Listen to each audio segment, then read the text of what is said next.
World champion Atlanta Braves baseball is presented by Truist. It's a hot one here in Atlanta. Temperatures soaring toward the 90s as the Braves look to continue what's been a perfect homestand. Atlanta has clinched a playoff berth with a win last night and start play today still one game behind the Mets, who face the Brewers a little bit later on this afternoon. Welcome to the broadcast booth, everybody, with Peter Moylan, Paul Bird, Chip Caray. Great to have you with us, fellas. One reason why the Braves are where they are in this Eastern race, they've taken care of the teams below them, and nobody's done it better against the Nationals, Birdie, than these Atlanta Braves. Braves have been fantastic against the Nats. I love that they're in our division, because when you play guys in your division, you do have to take care of business. Check it out, an attitude adjustment. You see the record right there, the runs, the home runs, the average, all is excellent. Now, you don't assume anything because it's baseball. No guarantees. I like the way it sets up, but you got to take care of business day after day. It's a new one. Peter Moylan, how about your golfing partner on the hill? Well, let me tell you something. Bryce Elder has been the definition of what takes more than 26 men to win this thing, right? He has done everything he's been asked for. He's come up, he's started, and he was also part of that starters reset that we were able to do a couple of weeks ago that set us up perfectly. That's before I dive into the numbers. Last two starts, 13 innings, an ERA under 1 and 16 punch-outs. All he needs to do is continue exactly that, and we'll be just fine. Well, you might recall his first big league win came against the Washington Nationals in his debut. Let's see if Bryce Elder can make it 2 out of 2 against the Nats, and the Braves can go 6-0 here on the homestand. We wrap up this series with the Nationals here at Truist Park. Kelly Crow will be along as well on a beautiful day for baseball. Lineups and first pitch next.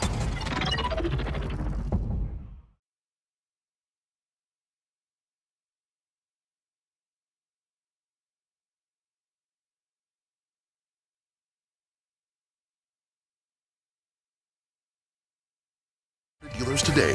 Toyota, let's go places. Georgia Natural Gas, live the greener life. And buy the Georgia Lottery. Today could be the day. It's a bright sunny day here at Truist Park, where the Braves and Nationals wrap up this homestand. As we told you a moment ago, Atlanta's gone 5-0 so far, and it's another special day. Not only are the Braves celebrating their 5th straight season of postseason play, they also welcomed their 3 millionth fan to the ballpark today.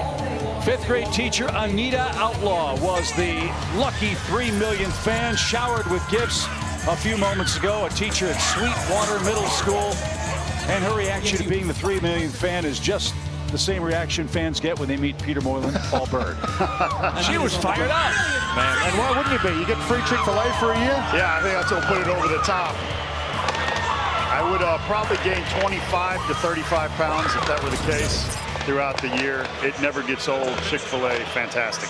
And they're not good pounds, you're trying to say, Paul. And so one of the honors today, Anita gets a chance to welcome everybody and make the ceremonial play ball announcement here at the ballpark. Got her 3 millionth fan jersey with the number 22 on the back. And man, oh man, is she having the time of her life. Congratulations, Anita Outlaw. I mean, she is into it. Happened to the right person for sure.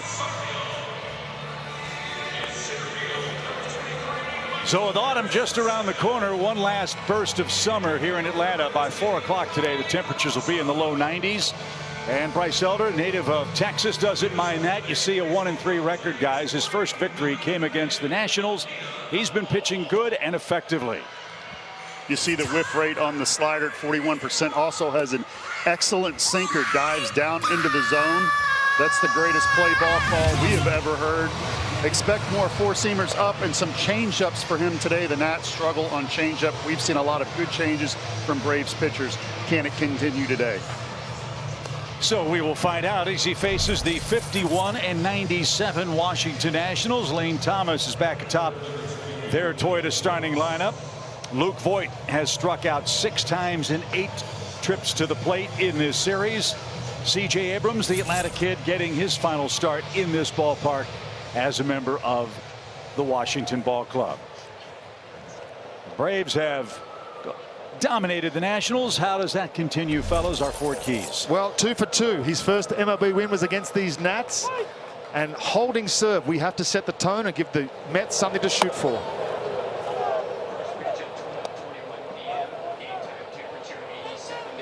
87 degrees and temperature climbing on a perfect day for baseball. That one whacked back out of play by Lane Thomas, and the Nationals leadoff man now has an even count.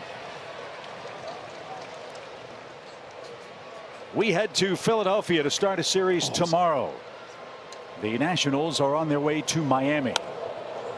As that one out of play, foul, 1-2 for Lane Thomas.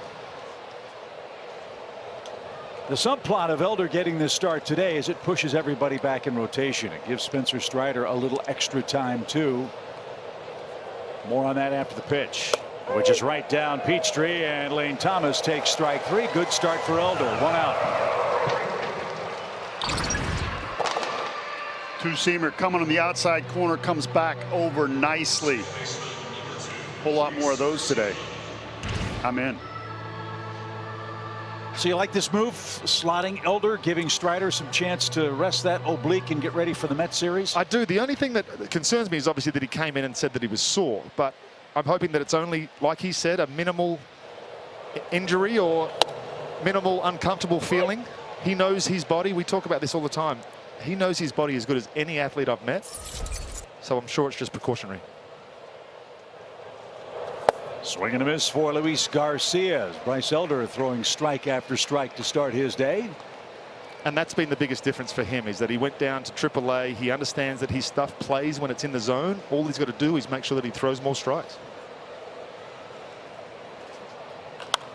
And as we look ahead to 2023 and the implementation of a pitch clock, Bryce Elder is a guy that will not be bothered by that a bit. I love it. Get the ball and throw it. I agree with you, Peter. You know, when you get called up to the big leagues, there's some pitchers, and I was one of them, that at times you feel like you have to be perfect. You have to throw every pitch perfect, and when you do that, you can fall behind. And he has been much better at getting ahead of the hitters since coming back up. His last big league start September 3rd against the Marlins. 3 hits, 1 run, 7 innings, and 10 strikeouts. That's as good as you can do. And another third strike looking. Boy, the Nationals are taking a lot of strike 3s in this series, and Garcia begins to grumble. Nick Marley rings him up. 2 up, 2 down. Not sure what there is to complain about there. Four-seamer, knee high on the block. Couldn't have been better.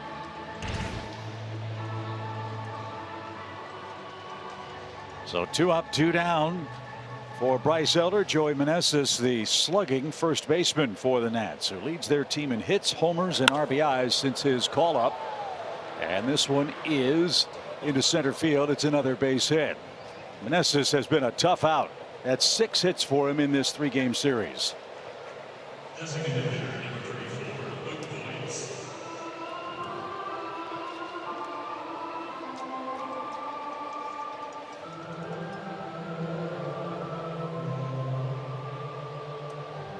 So here's Luke Voit. Voigt's another man who's struggled to make consistent contact against the Braves. He's 1 for 8 with 6 strikeouts in the series.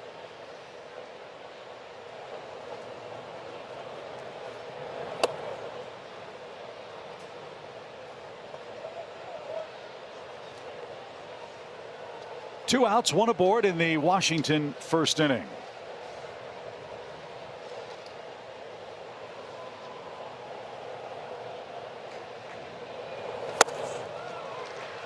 Rare fastball, and Voit couldn't catch up to it. You can see that Voigt's pressing a little bit now. He's obviously had his struggles this series, and he's now swinging at pitches in and off the zone, trying to make something happen.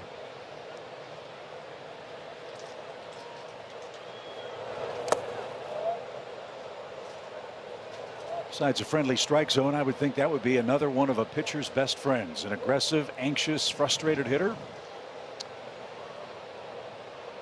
But you have to be wary of Voit. He is a 20 homer man, 21 to be exact. And the 2-1 pitch is bounced out of play. 2 balls, 2 strikes.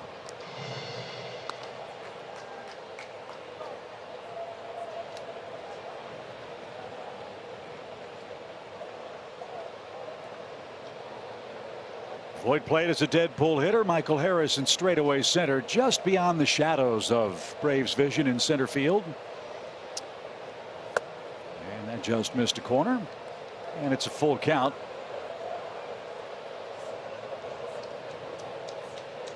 Meneses will be running at first with this 3-2 pitch. There he goes, and it's a swing and a miss. Bryce Elder strikes out the side in the first inning. He's off to a good start. So are the Braves, who look to sweep the Nationals this afternoon. Here comes the Atlanta offense, no score.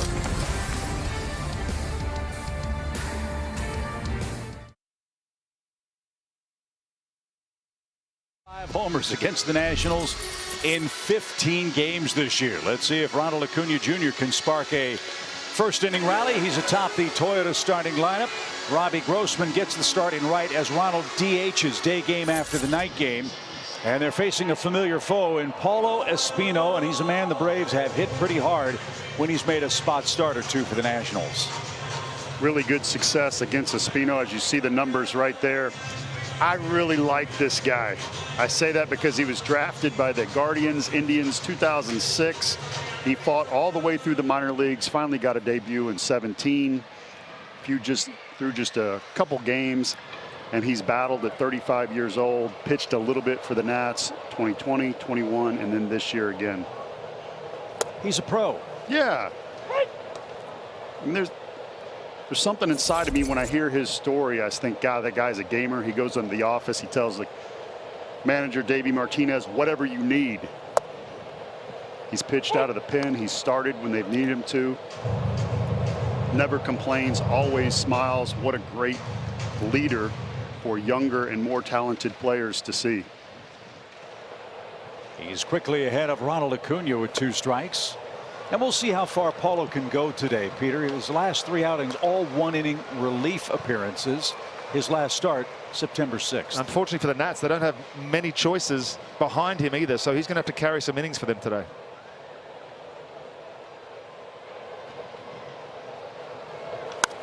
That's lashed out of play into this big crowd in Atlanta, and Ronald stays alive. That's what he'll do to you as well. He'll pitch backwards, a lot of off speed, a lot of breaking pitches early in the count, and he'll show you a fastball just to get you off those breaking pitches.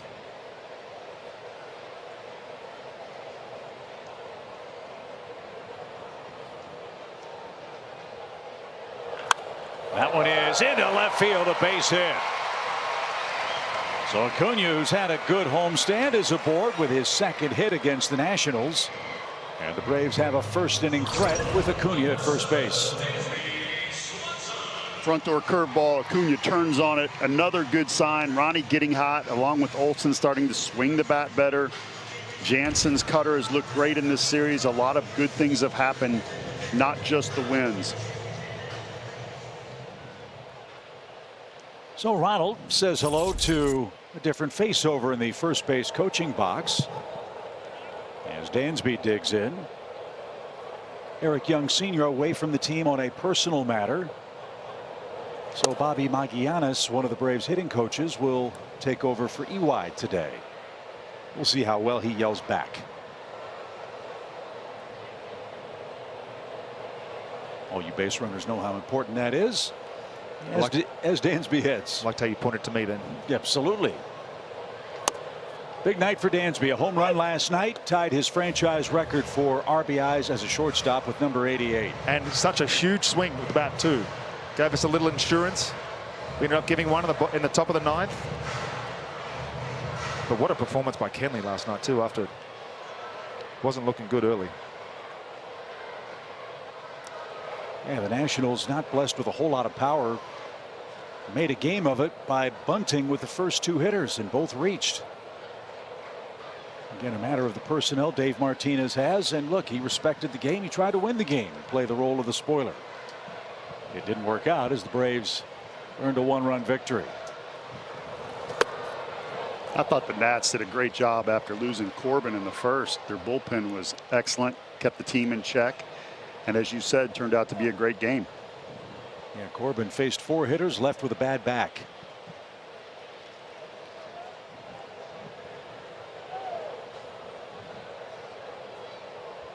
So 2 balls and a strike. Dansby in the air to shallow left. C.J. Abrams, the shortstop, drifts out. And plenty of room to make that play for out number one. Here, all the school kids and campers at the ballpark today. It was weather day before things got started, and we could have saved everybody a whole lot of trouble. It's hot. That's the weather in Atlanta. Great to have the kids out, part of the crowd that will push the Braves over 3 million in attendance today. Austin Riley, the batter.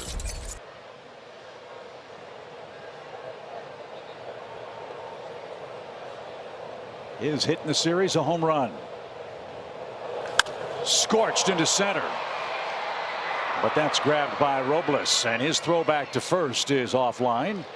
Riley jumps on the first pitch, lines out to Robles for out number two. Another good sign there. You heard the guys talk about in the pregame show yesterday on that swing on a fastball that's just slightly in off the plate. The ability to be able to get barrel on that tells everybody that Riley's in a good spot when he's trying to swing. Looks like this guy's getting into a better place at the plate too. Matt Olson had a dreadful slide, was 4 for 65 at one point. He's 3 for 8 in this series, and he's barreled up a few balls that were outs. So he's trending in the right direction. As that one got away, and Acuna is on his way to second base. Throwing air from Espino.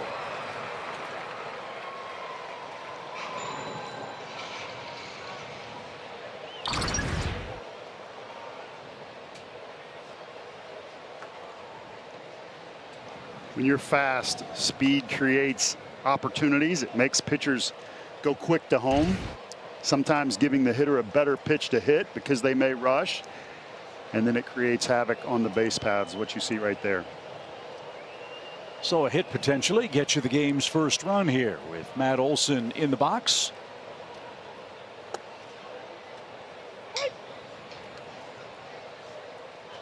Olson's 3 for 6 against Paulo with one of his home runs. Matt has 28 of them on the year.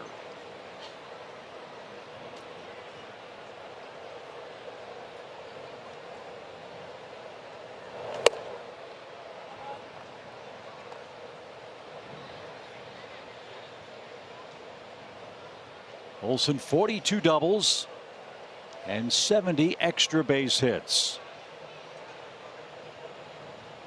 The Nationals play him to pull on the infield. And that's high, ball 2. The other thing about Olson, he gets on base. He leads the club in walks.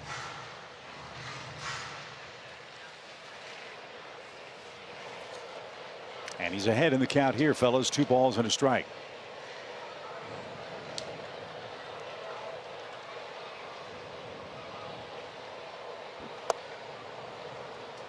Chased a bad ball there. It's even. And that's been the biggest frustration, I think, too, is that he's swinging at pitches that he hasn't been swinging at all year. Pitches that are well out of the zone. And you talked about the amount of walks that he had early on, first half. So what's good for Luke Voit at the plate might be true for Matt Olson as well.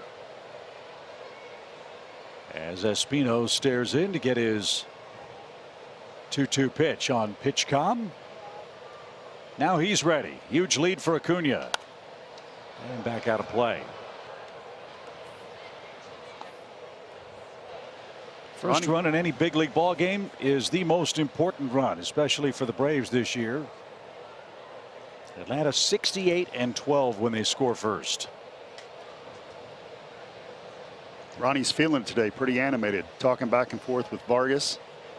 Big leads. Started off with a knock.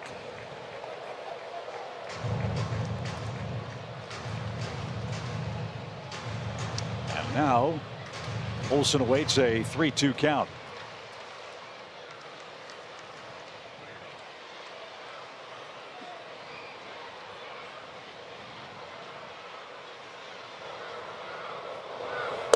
And there is base on balls number 69 for Matt Olson.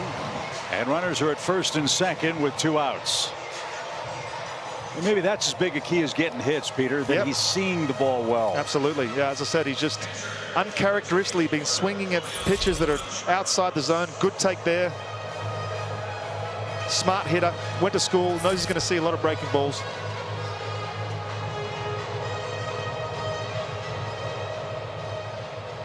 So that'll bring up William Contreras.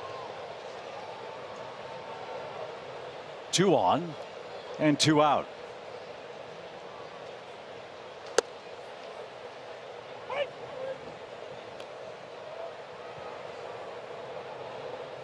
Williams done good work with 2 outs and runners in scoring position, a .243 average, 10 RBIs.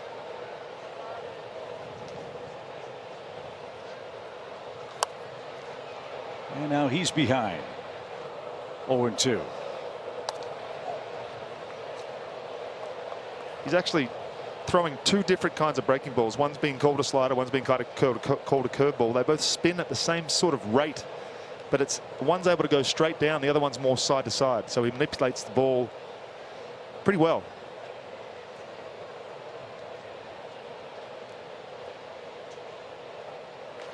Little tapper right out in front of the mound. That's tough play. Long throw. Bad throw. It's down the line. 1 run scores. Olsen around third. He slams on the brakes. 2 bad throws turns into the game's first run for Atlanta. Come on, Ron. Come on, Ronnie.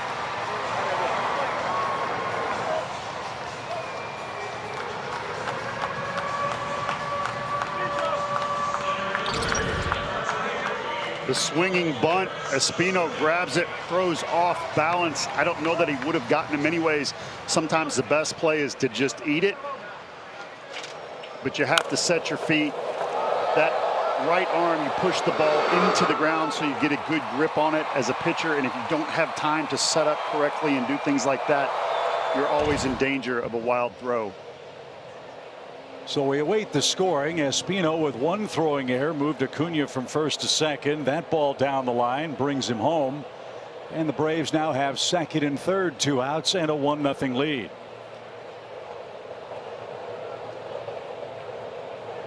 And Michael Harris is your hitter.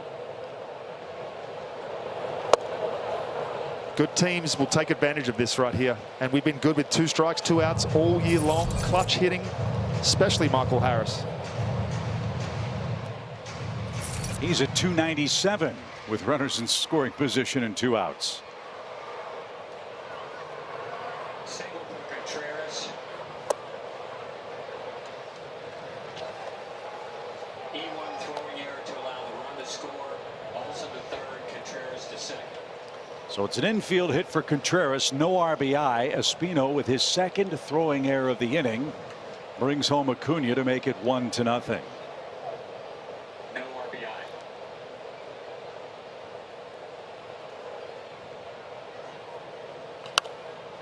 Mike Stamos, our official scorer today. He does a terrific job. I think that's the right call. I don't think Acuna is going to score on that play. I agree.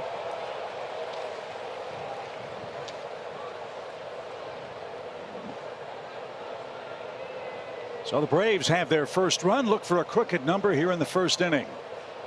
There is a 2-ball, 1-strike count. This young man in his rookie season hitting over 400 with runners at second base or third base. That's the highest average in the big leagues, with a minimum of 350 plate appearances. He's had an amazing impact on this club and looks for his 60th RBI here in the first. I'll tell you what, they aren't pitching him like a rookie, are they? No. Almost feels like an unintentional intentional here. First base is open. You're not going to give in. The secret's out. Michael Harris can hit.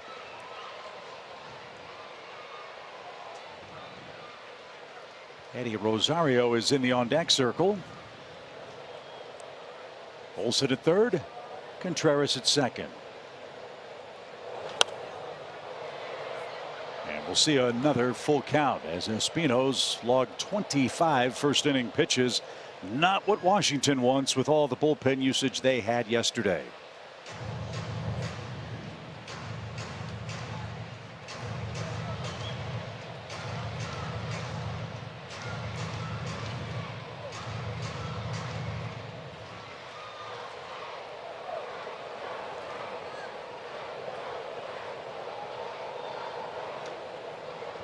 Well, what's he going to get with a 3-2 count? I think I'm going to sit slider here. He's gone very heavy four-seam fastball throughout the at-bat, but he's thrown a lot of breaking pitches leading up to this one. So I think he's got Michael thinking fastball. He might drop a slow curveball in there to try and get him off balance. Judging by the foul balls, Michael's looking for that as well.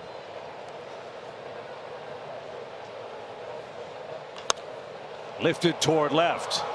Long run Palacios, and he's going to get there. He lost his cap, but he makes the play, and Atlanta takes advantage of 2 throwing errors from Paulo Espino to score the first run.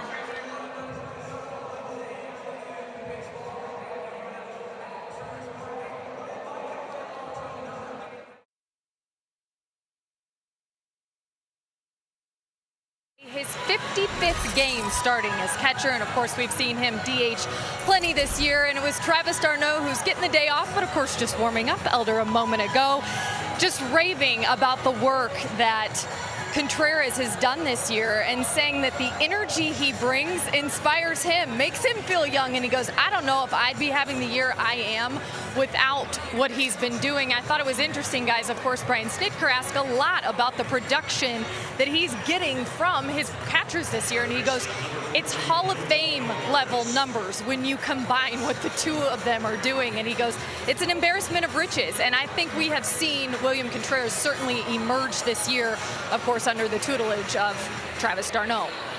Quite a 1-2 punch, Kelly, when you figure that William wasn't in the original plans for this team, at least as a major contributor behind the plate. Manny Pena was that option. He got hurt and had to have wrist surgery, and Contreras has stepped in, stepped up, and he's made the All-Star team. So you're right, it has been a dynamic duo behind the plate. And it's Contreras back there this afternoon working with Bryce Elder in the second inning. The biggest factor for me is defensively you don't lose anything, which is the biggest key, and there's not one person in the bullpen or in the rotation that has a choice of who they prefer to throw to. So the manager has the ability to throw and have flexibility right the way through based on just the catching ability and the hitting ability of both guys. 2 balls, no strikes for Ildemaro Vargas.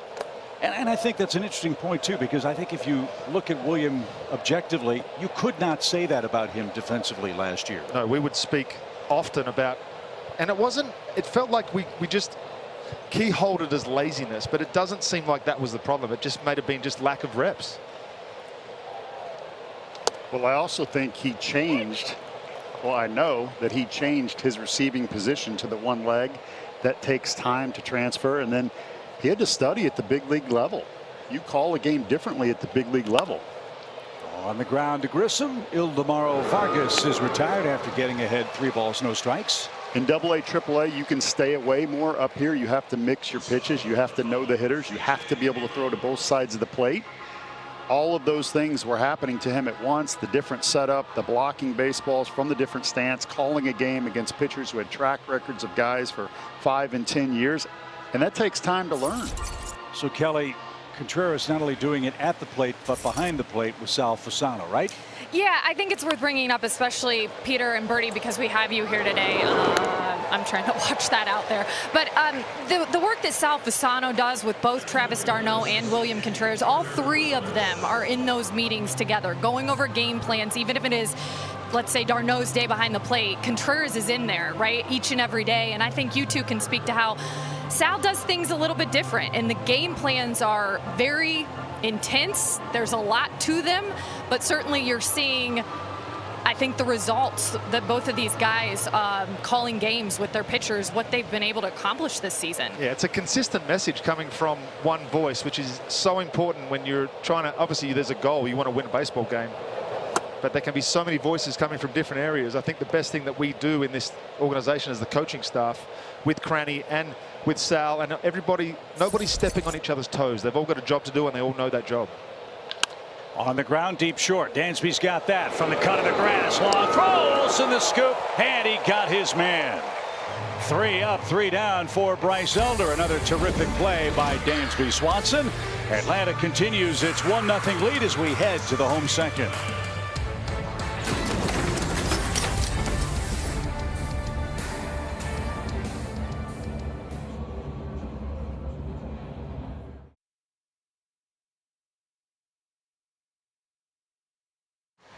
Kids Club is now completely free and digital for all Braves fans under the age of 14. The regular season may be coming to an end, but the fun doesn't stop.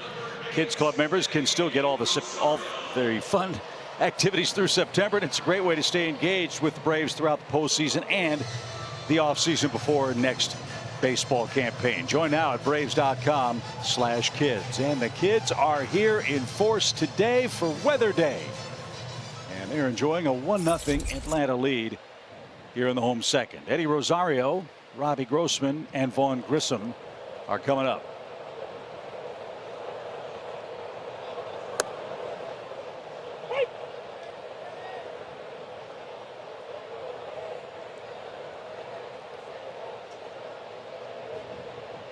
Five homers, 20 driven in for Eddie Rosario this year.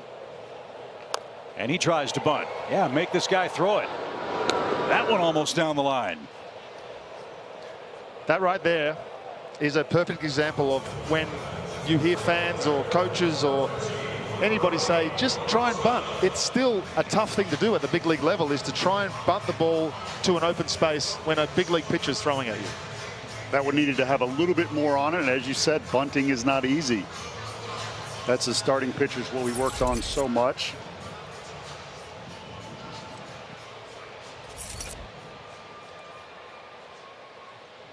But for a guy that can't throw the ball straight, why not take a chance and see if he makes another mistake? 2 throwing errors for Espino in the opening inning. That brings up Robbie Grossman, the Braves outfielder. 10 RBIs in his last 10 games and hitting over 300 in that stretch. That ball is hammered into right field, and that one is down for a base hit. So good work continues for Robbie Grossman. And the Braves have their 3rd hit of the game. Forget about Grossman's average. He's a different hitter from the left side of the plate since coming over and working with Kevin Seitzer. What's he done? A little more bend in the knees, a little more hunched over in the front, the upper body with his approach, and it's paid off.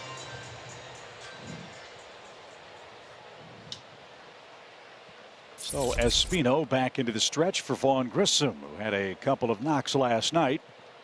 2 infield hits for the Braves second baseman.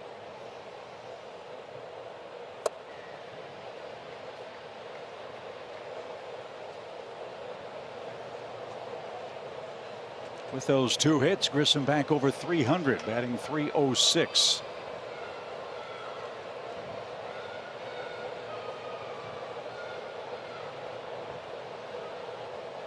And no matter who the Braves have put in the number 9 hole offensively, guys, that position has delivered offensively. So key, bottom feeding the top. Braves number 9 hitters this year lead the major leagues in hits, homers, and RBIs.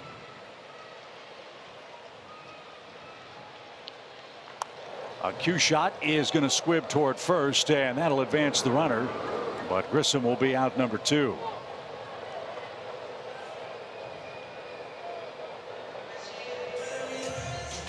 So it's an RBI chance for Acuna. Ronald singled and scored. That was in inning number 1. And Acuna serving as the DH for the Braves today. Day game after the night game. Nothing wrong with the knee, but got to get him off his feet and keep him as healthy as he can be for these final 2 weeks.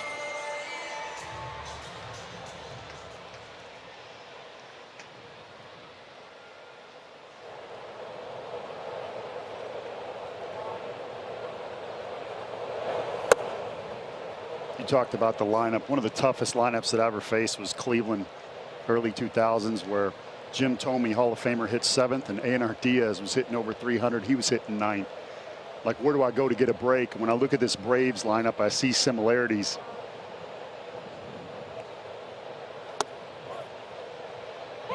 Well, they're not going to play small ball, that's for sure. This is a team that wants to hit home runs, and they can 1 through 9, which I guess is your point, Paul.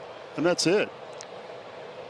They got some speed throughout the lineup. They can beat you in different ways, and they are going to strike out. But if you're going to hit home runs, the strikeouts are okay. In the air, right center field. That ball is going to get down. It's off the wall in right center. Ronald stumbles around first, and he'll stop there with a 2-out single. Is he all right? That's a good sign. Something else, Lane Thomas hardly moved in right field. I don't know if anybody's seeing the ball on this bright sunny day. There's a lot of glare at the ballpark. So he was hustling out of the box, but a sniper got him. Looks like he slipped on the grass right before he hit the base. I'm just glad he's okay. But his 46th RBI extends the Braves' lead. It's now 2-0. Both Braves runs with 2 outs today.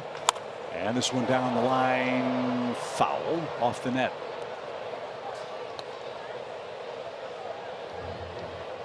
Early start time in Atlanta. Travel day for the Braves. We play tomorrow. Try to get to Philadelphia before 10 o'clock tonight to get set for our series opener with the Phillies, who are struggling. They've lost their last 5 in a row.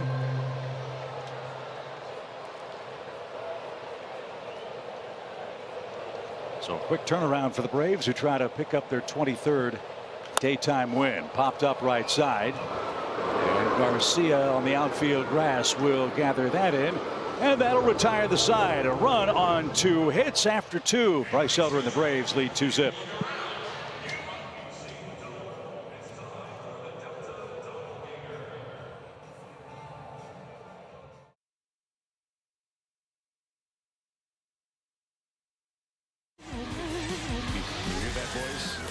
That's our 3 millions with us in the booth. Anita Outlaw out of Sweetwater Elementary, and she's just excited upstairs as she was a few moments ago when she was honored before today's game.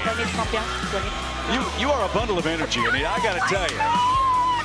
A day game after a night game, that's the kind of energy we need. Congratulations. Oh my God. Well, yeah, I'm excited. I'm super excited. Thank you so much. Thank you so much for this. Oh my God! Oh my God! I don't want to blow out your hearing. I apologize in advance. Yeah. I'm used to it. I got Paul Bird next to me, so he gets that excited all the time. That's right. You must have got into my stash of coffee. No. Oh my God, this is an herbal tea day. Oh, this you're was just low herbal today. Tea. So low. I got to know, what was it like when you crossed the gate and found out you're number 3 million? Okay, so I had I don't have words for this, and that's kind of weird because I'm a teacher, and so I'm Yes. teaching children words, and so to not have words is weird. But mind-blowing, like, is this the Matrix? Right? Am I here really? Because I feel like I am here. I see all of y'all, but I'm like, is it real?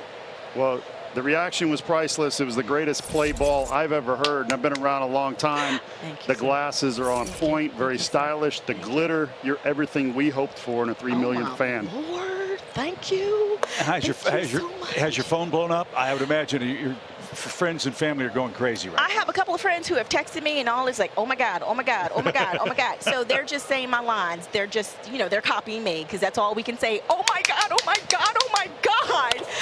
Shut up. Look at this. I'm just going Little to breathe ground ball in a the second. air. Yeah, so you're an elementary school teacher. Yeah. You teach what grade? I teach 5th grade. Okay. Are Yeah. your students as excited as you are? My students are like amaze balls. Hopefully they will come over the stands, but yeah, they were a little excited and happy, and everyone's wanting me to take them to Chick-fil-A. I was going to just ask you that. Goodness. Yeah, Chick-fil-A. But Chick-fil-A sort of, falls a little down there when it comes to bringing the trophy to the school. Oh, my God. That was number 1 for you. Sorry. That's what we're going to do. Yeah, I love it. Yeah, bring the trophy to the school. How many book reports are you going to make the kids do on the Braves World Series win last year? I think that's a good idea. You know what? What do you think? My kids are great at math, so they could probably do that. But it's just their teacher not being able to get all of this in the moment. Like, deep breaths, deep breaths. Hey, you're doing it. Did you have any indication at all? At what point did you realize something was different was happening when you entered the stadium? I knew that I might say play ball. That's all they told you. Play ball. And home, play ball. Play ball. Did you practice? Play ball.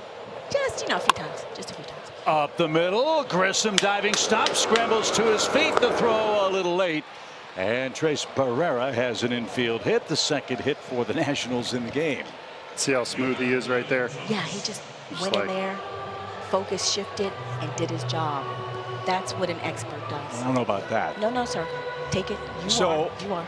How many kids?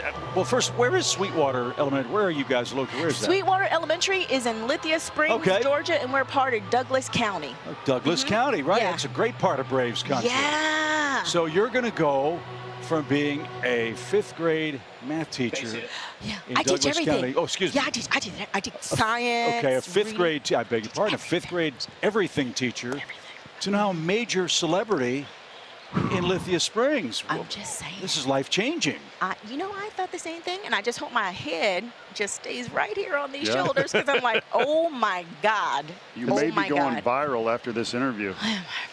So stay humble. Stay humble. It's tough, you know. I'm gonna stay humble. I could do it. I could do it. I could do it. Because you know, it's not me. What a surprise. What a surprise. So you like tests because you're a teacher, right? So look at that right there. Go ahead and tell me, what is the correct order at Chick-fil-A? What's your go-to? Oh, Cobb salad. It's not even on there. Ooh, The Cobb salad. I'm Cobb so sorry. salad over the. Yeah, oh my God, yeah. It's the crispy red peppers and the avocado salad dressing. I Yeah. usually ask for a couple of packs of those. So it's that. And, you know, I'm sorry to say I do get the fried chicken, not the grilled. See, that would be better. See, I'm a grilled nuggets guy. I'm a number Oh, 6, 12 count. No. Okay. So Okay. Yeah, I wanna, you got I a wanna C respect on that. my test. Yeah. Oh, I'm sorry. You get Chick-fil-A for a year? I believe that is what they said. Is it- Chick-fil-A for a year. Is it unlimited? I did not read that, sir, so Well, if it I is, did we're gonna not see give any you- fine points. If it is, we're going to give you our phone numbers because if we're headed to Douglas County, we're Yeah. calling you. Come on, come on. I feel like I can share my wealth. Yes. I'm going to share my goodness. Yes. So we'll have lots of parties with the kids. Chick-fil-A's coming. And, you know, if you need some alone time, you get to go to the Cherokee casinos, right? And spend the night and, I don't know, play a little roulette. I'm gonna, you know, you gotta know when to hold them. Know when to fold them. You're a math teacher, so factor that in. Know when to walk away. Yeah, I'm gonna use my earnings to make world peace. That'd be a great World peace. thing to do. Yeah, that's what we do. As World Lane peace. Thomas has a full count and broke his bat. He'll pick out a new war club here against Bryce Elder, who's got a 2-0 lead. We're visiting with Anita Outlaw, our 3 millionth fan at Truist Park. Forevermore, she will be known as the first 3 millionth fan in the history of this new Braves baseball home. How about that? And this place is stunning. Isn't it Oh nice? my God.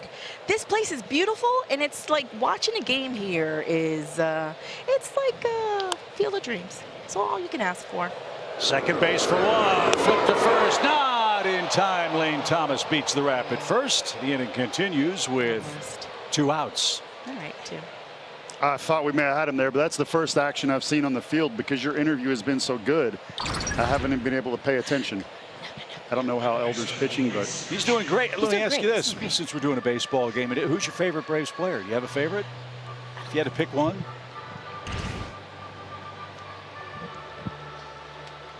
Can I say You can say whoever you want.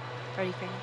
Freddie Freeman? you can't say that. Oh my God! Did I? No, he's not my favorite. He's not my favorite. Yeah, he was a great guy. He is a great guy. Yeah, but you know, that's just one, because the Braves team is filled with lots of extraordinary athletes, and I think that's probably why y'all won the World Series, and probably why you're on track to win it this year. So You said it. that's all. Yeah. Just extraordinary athletes, great guys. Hey, am I really here? You are. Is You're the this real? star of the show. That's there you you right go. there. Right on TV. Oh my. See? What? What? Camera's right Oh here. my. Oh my sweet. 1 ball, no strikes for Luis Oh, my God. Garcia. Oh, wait a minute. You know who? You know who? Now listen. Can I? I was thinking about some things. So There's only 7 things you can't say, as George Carlin tells Oh us. my- So after oh. that, it's free reign. chances are, since I'm a teacher, I'm not gonna say any of those to get near it. Yeah. There you go. can say him just once. I'm gonna say one. What's his name? Jeff Francoeur. Yeah. What does he do? Please don't say That's that. the other worst answer you could have Please don't say given. that. Stop it. Anything but that. I mean, wow. He is like, you know, I This interview's going south. Really? Oh my! Yeah. Well, we are. All right, the number South. 3. Who's your number 3? Number 3. I'll write down my name so you can. Ryan Jordan. Ryan Jordan. Peter. I feel, yeah, Ryan Jordan. Who else can I think of? Who else can I think of right now? What? Here's the lineup. Nick Green. I know. Are you really giving me the lineup? Yeah. Yeah, there's the lineup. What? Out of those guys, who's your? I want to go down here. Did I say Nick Green? Y'all are setting me up, and I feel. Put me in, coach. I'm ready to play today. It's funny. That's what Nick used to sing every morning on the way to the field too. I wish you were my teacher growing up. Well, you know, there is this, there's this, but you know, the flip side of that is sometimes we have to work, and so Miss Outlaw's bouncing around, and we're all bouncing around, and we're gonna work, and then sometimes we're not gonna work. That's how this Braves team is. They have fun, they get after it, they work hard, they smile. But they work hard. That's right, and that means you can't wait to get to the field. So if you were my teacher, I would have been excited to get to class. High five. Yeah. And you know what? When I saw you, I would have welcomed you. I might have hugged you. I wouldn't have been one of your favorites, but you would have welcomed me. Why not? Why wouldn't I have welcomed you? Why would not you? What? Y'all are killing me. What? Why would not? I would have welcomed you with open arms. No. And I might have sang. My teachers and I weren't especially close. Yeah, I wasn't the best student. I don't know if you can tell that just by looking at me, but I was not the best student. That's why the 3 of us are sitting up here. Three amigos right here calling a game. Something tells me, Peter, you would have had trouble sitting still. Yes. Yep. Class clown. Got the potential, but Peter. yes. You and I are sort of the same because I have a problem sitting still too. No. And I'm a teacher. No, no way. Yeah, and I'm teaching. Yeah, so I get it. It's being a human. Well, Anita, we're going to send you on your way. I know your students are waiting to congratulate you. They're going to hit you up for Chick-fil-A on the way home. Yeah, And already. congratulations on being our 3 millionth fan. As Paul said, we can't think of a better representative than you. Thank you. Way to go. Congratulations. Thank you. Anita Outlaw, Sweetwater Elementary, Lithia Springs, Georgia. History at Truist Park today.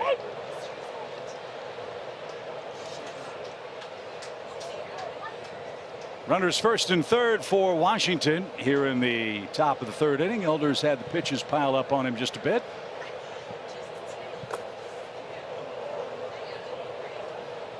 And Joey Meneses, the best Nationals hitter in this series, is 6 for 9, and he's up in an RBI spot with 2 men down. Braves lead it 2-zip.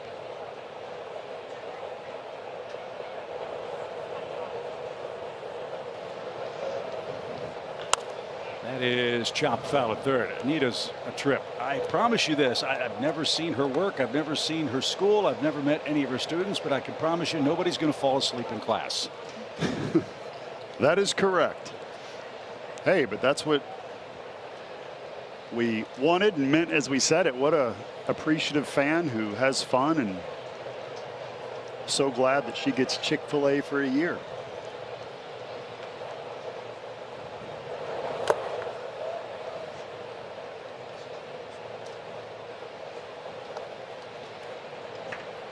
I like that Braves trophy, but I'll go with the number 6 order chicken nuggets for a year for my number 1.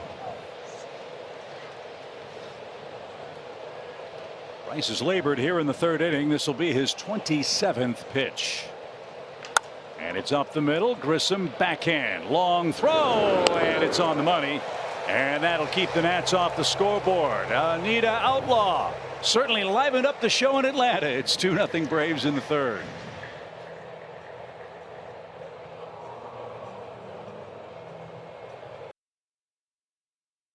Here at Truist Park, Braves baseball on Valley Sports is presented by Truist. Kelly Cole downstairs, Paul Berg, Peter Moylan, Chip Carey. We're going to catch our breath after Anita Outlaw joined us in the 3rd inning. Bryce Elder threw 27 pitches, stranded a couple of runners, and now the Braves bats go to work against Paulo Espino, leading here in Game 3 of this series. Atlanta trying to wrap up a perfect homestand.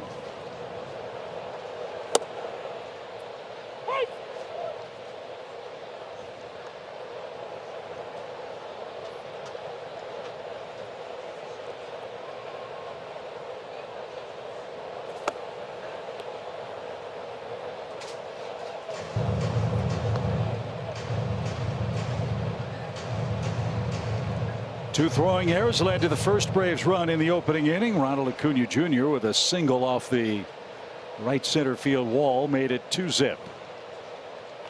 This one cued softly toward the mound. A bobble. And Riley's out number 1. I would imagine this guy's a frustrating man to hit, because even sitting upstairs, everything looks hittable, and then at the last moment there's a wrinkle. Right, he's doing such a good job of just mixing in pitches, keeping guys off balance, and as I said, he's got those 2 breaking balls that are very similar in spin, but they just have enough difference to keep guys off balance, and there's about a 5 or 6 mile-an-hour difference in velocity too. Fastball, curve, slider, change, mixes the breaking balls, uses all of them.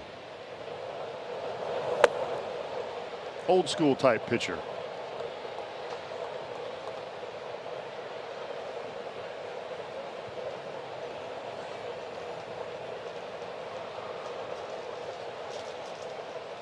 Kind of the same mold that Erasmo Ramirez is. He's the man that followed Patrick Corbin last night, and Anibal Sanchez, who's been with the Nationals this year. And Washington's really hoping can find a way back is Steven Strasburg, who's had myriad injuries over the last couple of years. Thoracic outlet syndrome, the latest malady. He hasn't come back successfully yet from that. And he's owed big dollars for the next several years. The pitch.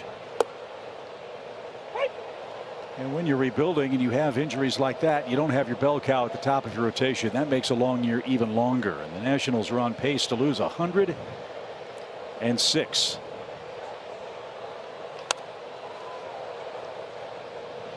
They've lost 97 to this point. There's the 2 different breaking pitches. You saw one, the pitch before was able to break into the zone. Matt took it. Then he went with a curveball that didn't have any side-to-side movement. Ended up being a foot outside.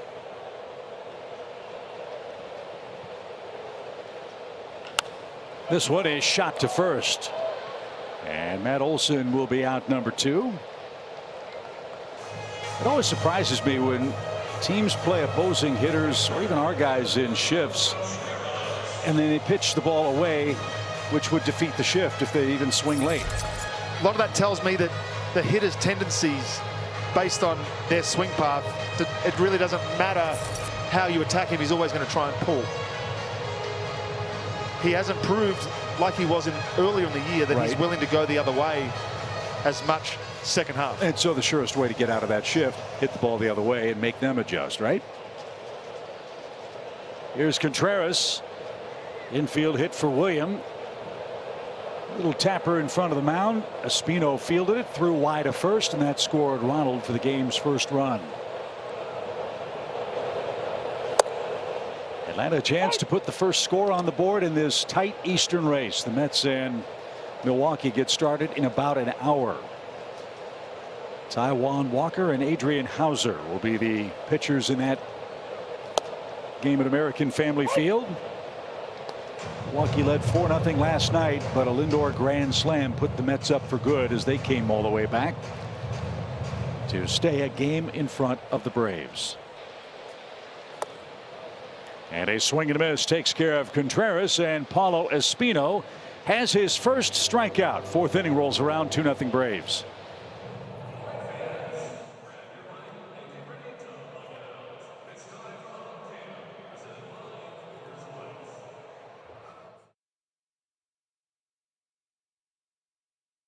Consecutive postseason berth, but to give you an idea of the mindset in that clubhouse last night, Snit was asked after the game and he said, listen, I think these guys are tired, they're headed to go home, get rest, because this day game absolutely did come quickly.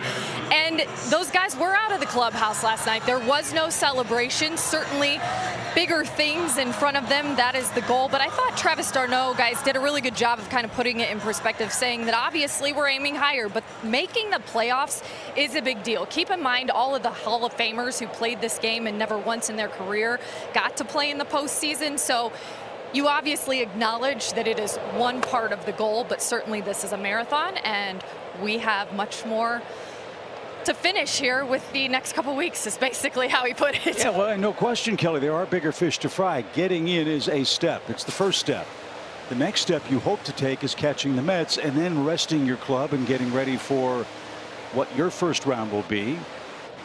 Absent that, making the playoffs as a wild card. We would start play 2 Fridays from this Friday in a wild card matchup if the Mets end up holding on to this 1-game lead in the division race. And the challenge of that is you use your pitchers to get through the wild card round. You may not have your rotation lined up the way you hoped in divisional play. That's the beauty of having the starting rotation that we have, is that there's not, you know, you can basically mix and match the 4 guys any way you want. Max Fried will be your obvious ace, but then where do you go from there? You've got Strider, you've got Wright, you've got Morton, who's a big game, proved himself in big games over and over again. It's a great option for us to have. I guess the only caveat to that would be with Strider pitching innings that he's never pitched before, Kyle Wright pitching innings he's never pitched before. Perfect world, you rest all of them rather than go right into it in a wild card matchup. That's what I like about this move today. Elder throwing, giving a little bit of rest to Strider now. Luke Voigt, he is swinging at everything. That one helmet high, and he strikes out for the second time in this game, and 8 of his 10 at bats in the series. That was a changeup.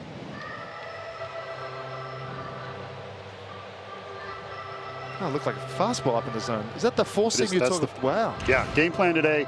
Throw some more high fastballs, throw some more changeups. Nats are susceptible to changeups on off speed. Nats in the low 200s. They hit 295 on fastballs, so that's why you're seeing all of our pitchers mix in that good change. But as we learned from Peter Moylan and Hall of Famer John Smoltz, changeups are not easy to throw. So nice to see a rookie come up and have mastered that pitch. Elder made 17 starts with Gwinnett, went 6-5. And in his last 2 starts, as Peter pointed out in our opening comments, 16 strikeouts in 13 innings here in the big leagues. So far today, 4 innings, 4 strikeouts.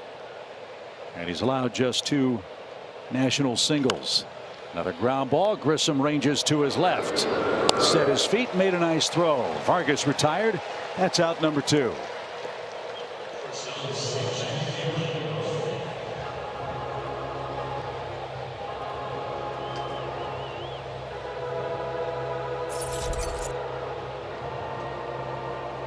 So Vargas has rolled out to second twice. Abrams has done it once. Abrams made a couple of nice defensive plays last night. Right now for this kid, I think it's fair to say the glove is ahead of the bat. But the Nationals are banking on him being terrific offensively too. And with the more exposure he's getting at this level, you're going to learn pretty quickly the improvements that he's going to be able to make. And then the experience that he gains this year, going away with a full offseason and coming back into spring training next year, is going to be invaluable. That ball is ticketed for left center field, but Harris is over and under. And the Nationals are out in inning number 4. Bryce Elder doing his job well today. It's a 2-0 Atlanta lead.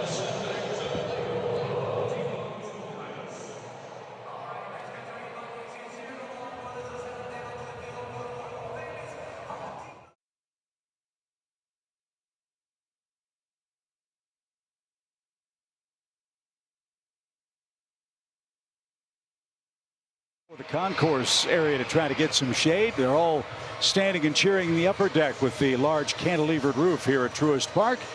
Braves enjoy a 2-0 lead heading to the home 4th. Michael Harris is set to lead things off. He's today's Georgia Natural Gas Impact Player feature. Well, check out the Braves in the month of September. This is the business end of the season. This is when you want to be hitting your strides. 13-4 record, almost 5 runs per game. 30 home runs and a 187 opposing average. Outstanding. Michael Harris leading the team with 22 hits this month, hitting .344. Also 14 RBI. This guy's getting better if that's possible.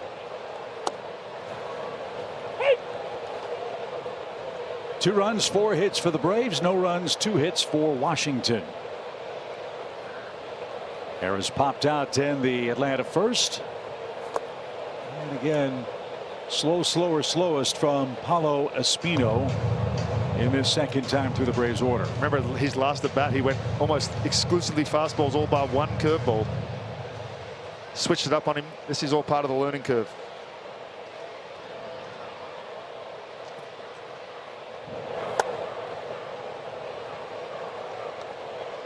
By today's standards, a 90-mile-an-hour fastball is pedestrian at best. And after a 70-mile-an-hour curveball, probably looks a lot firmer for Mr. Harris. The pitch. 90 miles an hour used to be the standard for a good arm. Of course, you have to add in deception, movement, location, and other things, but you don't see it as much anymore.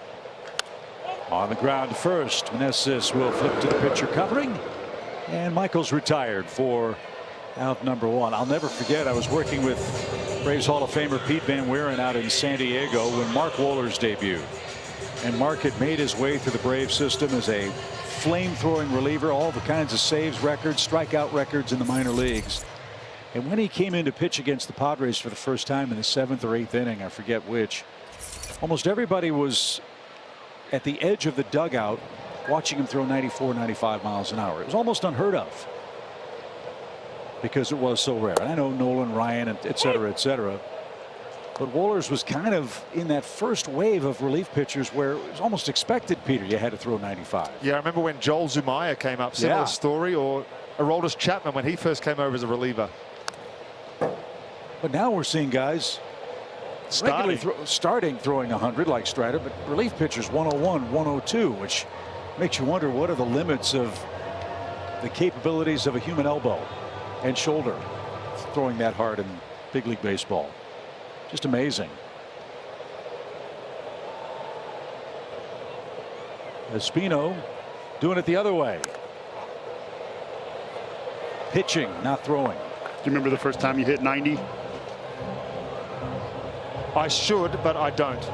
But it was such a big thing. You're right. When I first got over here to rookie ball, that was the standard line. Oh, I throw 90 miles an hour, and that was great back in 1961. I hit 90 in high school, and it was magical. Rosario swings and misses, and all of a sudden Espino's found the magic. He has retired 6 in a row. I signed as an Australian, and my fastball velocity peak was 83 miles an hour. Okay. In 1996. How old were you? I was 17. Okay. That wouldn't fly even in America at that time. So you retire, you injure your back, you're playing in the beer league, you're selling pharmaceuticals, you're cleaning pools, you're playing first base. They asked you to come in. And I picked up a little bit of velocity over those years. But you didn't know how hard you were throwing. 96 then. I had an instant pop. That's unbelievable.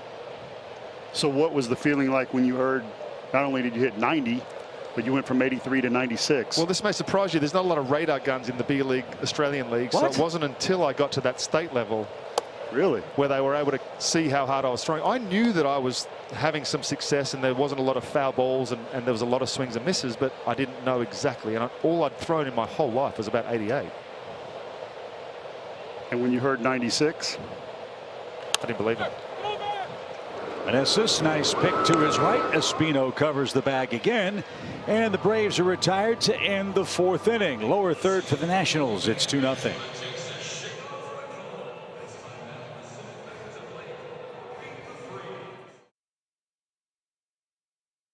Great pitching for the Braves on this remarkable streak at home. The Braves have won 10 consecutive games at Truist Park. They've allowed 16 runs. With that in mind, guys, here's our Zaxby's indescribably good play. Check out these numbers on the pitching staff since the All-Star break. 2nd in ERA, WHIP, and opponent's average. 1st in Ks per 9 and quality starts. Braves are 37 and 17 in the second half. 2nd best behind the Dodgers. And they're currently in the longest successful stretch of any 98-game span in the history of the franchise. Since June 1st, when the Braves turned it around on the West Coast, Atlanta has won 70. They've lost 28. It's pretty good. I talked to Rick Kranitz before the game. I said, what are you most proud of this year during this incredible stretch and run? This is really interesting. He said that the starters have stayed healthy.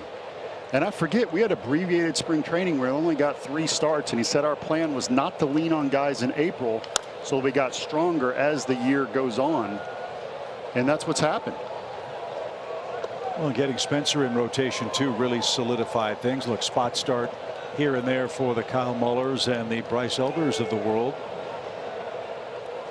But Ian Anderson, were it not for his struggles on the mound, he would have probably been in rotation for Atlanta. But Strider stepped in. And once he took that 5th starter job, the Braves went on a roll. As Elder has another strikeout, that's 5 in the game, and another called third.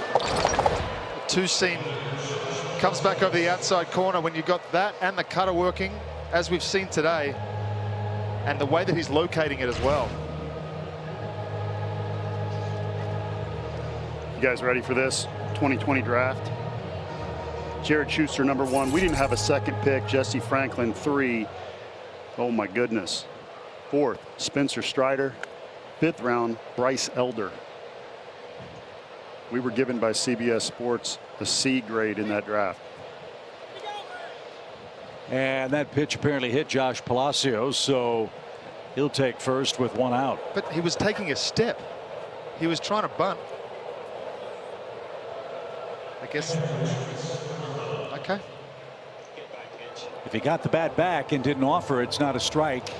I'm just saying the way that he's moving his feet, it was almost like he was out of the box when he got hit. He was out of the box when he got hit.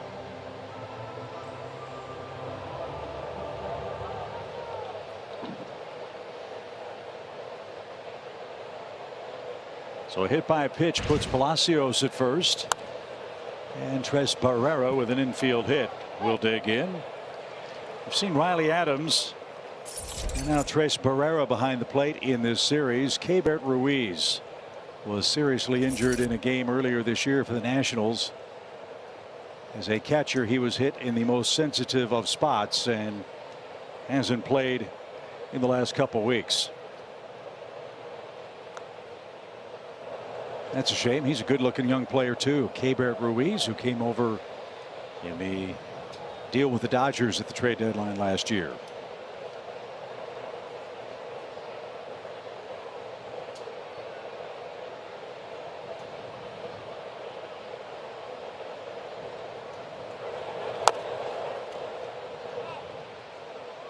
Oh, and 2. Tell you what, you look up at Braves Vision and see Barrera's baseball card picture. He's giving Spencer Strider a run for his money with that mustache. It's not close. bad. It's close. He distracts you with the chin, though. That's where he's not going full mustache. He's gone a little bit of a V for Vendetta style. And a line drive into center makes him 2 for 2. That hit on an 0-2 pitch. And the Nationals threaten 1st and 3rd now with 1 man out.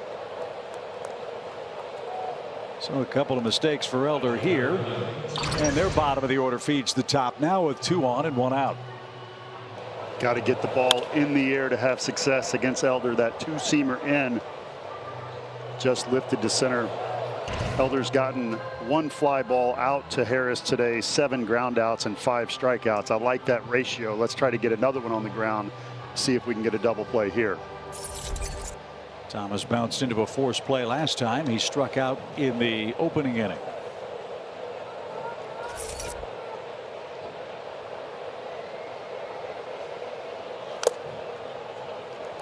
Thomas pushing toward a 20 homer season, but he's also pushing toward 140 strikeouts.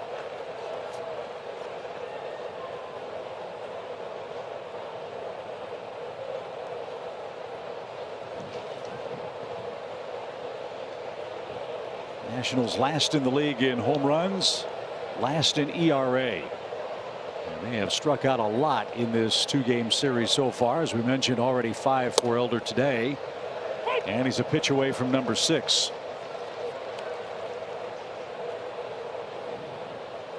He's got to make a better pitch on 0-2. He tried to do the backdoor sinker, left it over the plate last at bat. He's got to bury something here.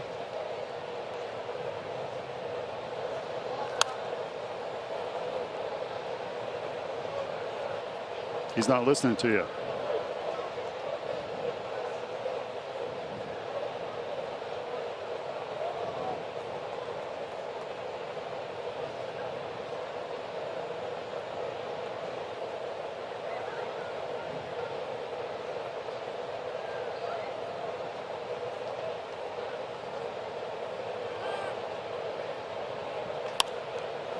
To right.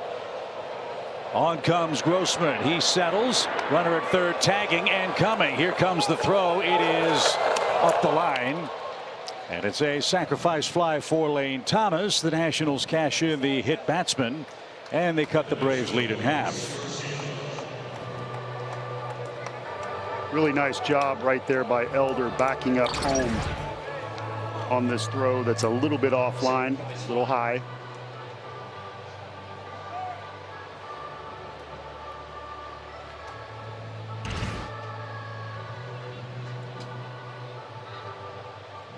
So Washington on the board. It's a 2-1 game. Luis Garcia, the batter. Barrera held at first on that throw to the plate. So the force play still in play for Braves right-hander, but that one whacked into the right field corner. Barrera around second on his way to third. Ball dies at the base of the fence. And the Nationals will have him second and third with 2 outs. Hit batsman and back-to-back hits. Now we got real trouble here. Go ahead runs are in scoring position. Get another mislocation. Tried to front door it this time. The Nationals been pretty aggressive on those fastballs this inning. Still 2 outs. I like this visit. Give Elder a little bit of a breather. Only 76 pitches too.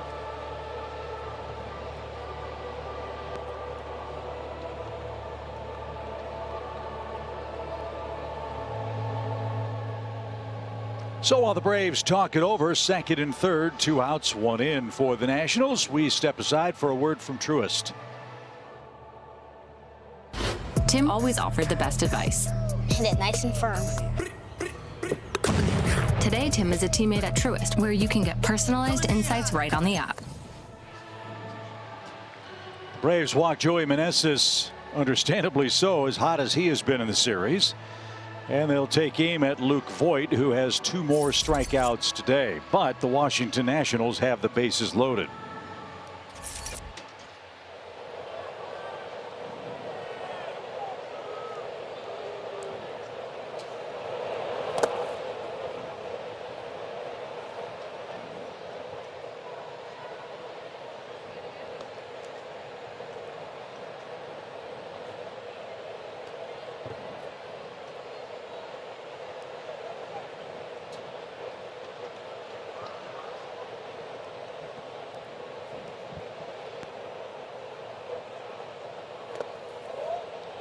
No place to put Voit. 2 balls, no strikes. Voit is 1 for 10 in the series with 8 strikeouts.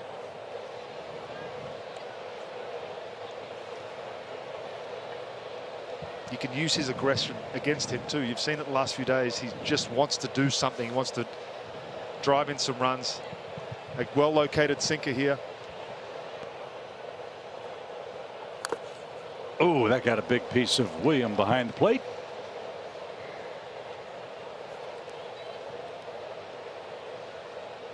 It's a great pitch. Really good pitch from Elder there.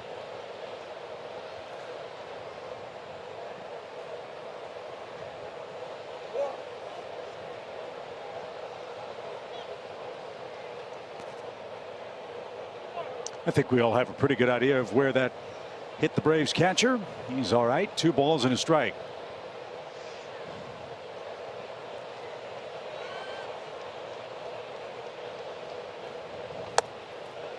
Paint to corner. There we go. Way to come back and even it up. Make your pitch here. Biggest pitch of the game.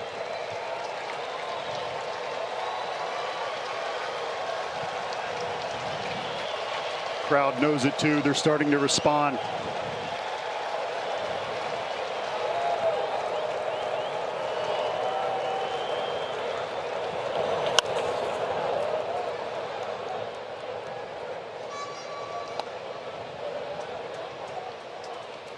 Action getting started in the Braves bullpen. Elder at 82 pitches. He's protecting a 1-run lead.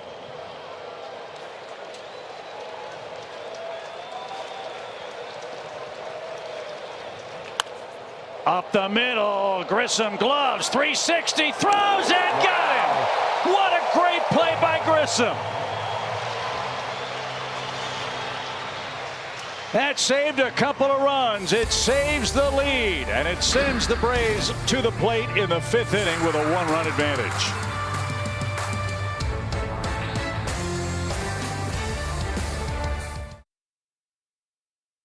Gave it to him. Well, he's been playing second base the whole time he's been in the big leagues, but he's a natural shortstop, and you can see it right here. Ranging to his left, makes an unbelievable play. He's a tall kid too, to be able to get down, pick that ball up, spin, and make an accurate throw. It's only a few of us left that can do that, Bertie. Absolutely. That was a bullet on that throw, and he was off balance in doing so. Excellent. Bryce Elder with the bases loaded, and you see a play like that, you're so fired up that your teammate picked you up. Well, now we got to get something going offensively. 7 Braves in a row have been retired. And Grissom leads off the 5th inning. He's the 9th place hitter today. Paulo Espino keeping the Nationals in this game. His season high is 5 2/3 innings of work. In his last 3 outings, all 1-inning relief appearances. And now 65 pitches. He hasn't had a whole lot of stress either. So on this hot day, he looks fresh and ready to roll.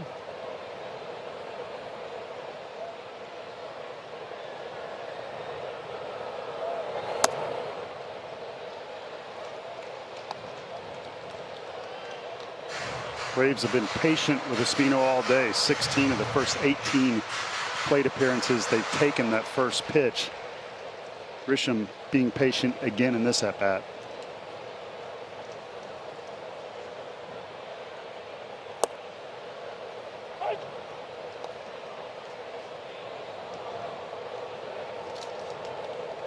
Espino has walked 1 Braves hitter. He has struck out 2. We'll see what happens on this payoff.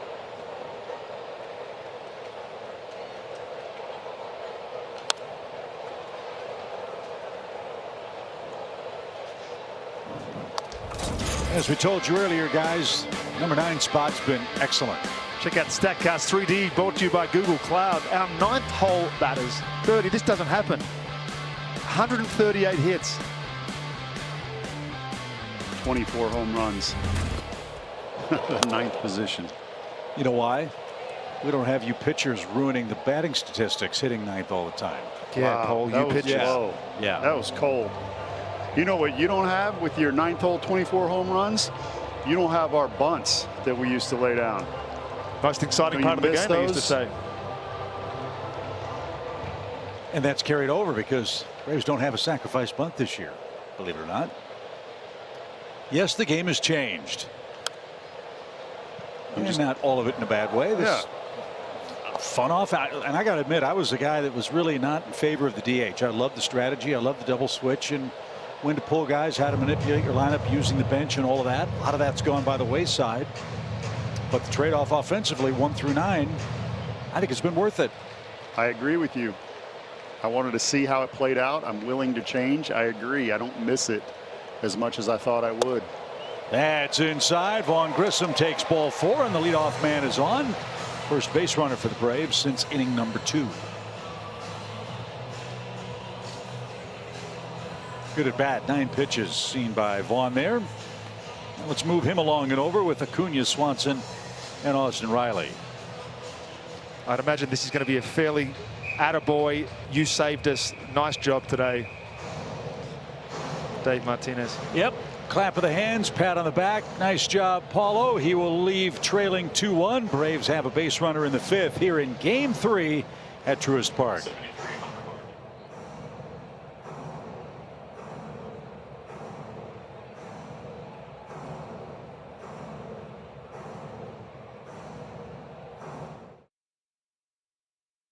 In their Atlanta Cancer and Blood Disorder facility, You can purchase one of 1,500 mystery signed baseballs at $125 per ball. They're signed by past and current Braves players. All the proceeds go to supporting Children's Healthcare of Atlanta. For more information or to purchase a mystery ball, visit choa.org/BraveKids. Such a magnificent cause. I've had the pleasure of meeting a ton of these kids, and a lot of my former teammates have been very involved in this charity. They do such an amazing job, and as I've said the last couple of nights, the perspective that you get in visiting with these kids, and just no matter what's going on in your life, these brave young souls are just dealing with so much more. Shout out to Tyler Matzek, Ronald Acuna for their involvement. There was a 17% increased diagnosis with early detection of childhood cancer, which I mentioned yesterday was a reason to donate. It still is. I thought that was a bad thing. Bob Self reached out to me on Twitter, and he said, Paul, he said, on the bright side, however, an increase in diagnosed cases may be a good thing. Better diagnosis equals earlier diagnosis and better odds for a cure. I thought that was fantastic. Again, thank you so much, Children's Healthcare of Atlanta. And thanks, Braves Country, for supporting that great cause. As Hunter Harvey comes in throwing 100 miles an hour as he faces Ronald Acuna Jr. Ronald's had a good day today. He's 2 for 2 and picked up his 7th homestand RBI back in inning number 2. That's the difference in today's game. And he stumbled over first, and he's still in the game, which I'm very happy about.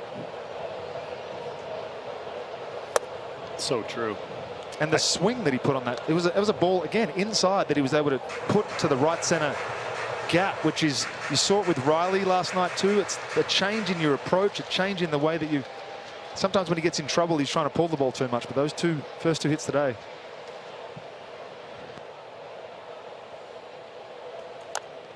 How many pitches does it take to adjust from Espino throwing 90 to a guy like this throwing 98 and sinking?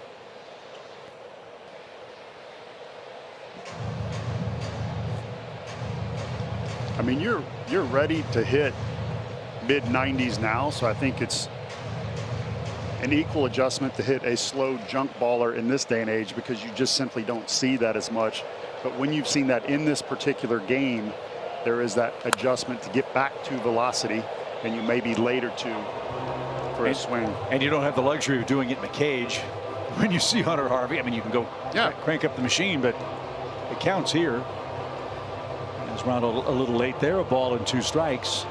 One of my favorite drills Kevin Seitzer does with the Braves players, he scoots that hack attack machine 15-20 feet away and just rifles balls at him and says, figure it out.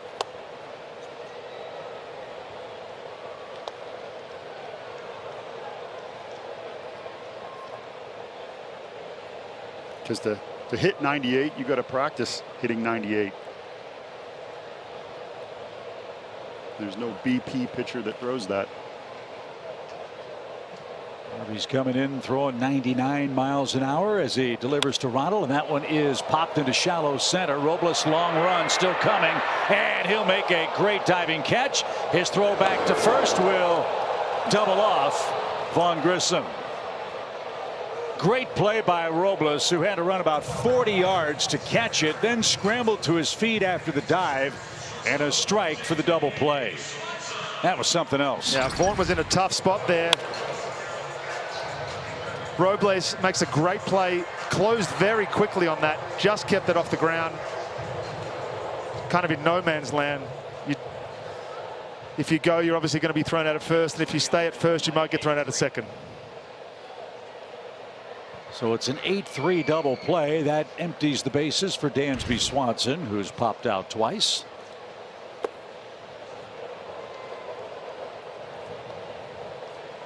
Also frustrating for a hitter if you get a base hit that falls in and runner gets thrown out at second. So I appreciate Grisham's effort.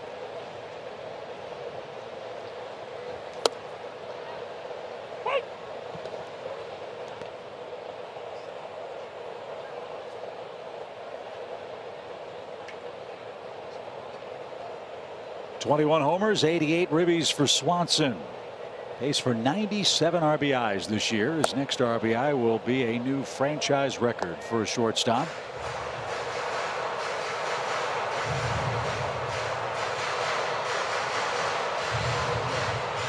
Dansby's best offensive year. And it's been consistent. Hitting almost 300 since late May. As he got hot, this Braves team got hot.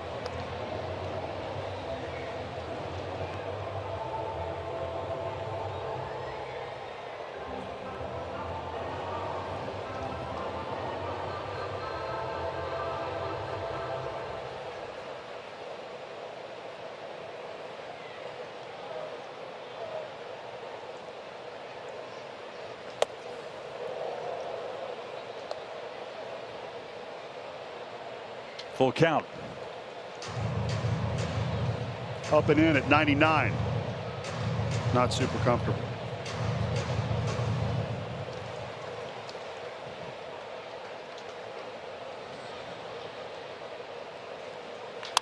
And he times that one at 98 and rips it into left field. A 2-out hit for Dansby Swanson.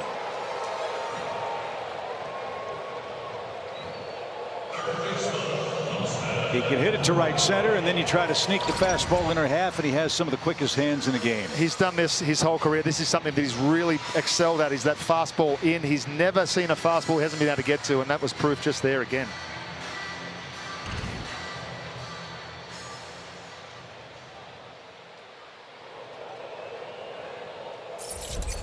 Austin Riley looking for his first hit today.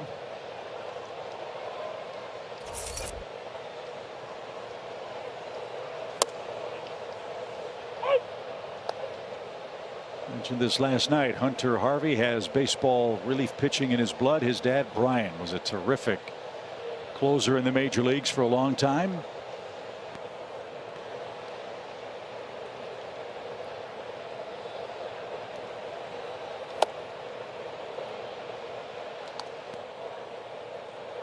He's thrown 2 98-mile-an-hour pitches that Riley can't connect on yet. 0-2. How about the Kentucky waterfall, Peter?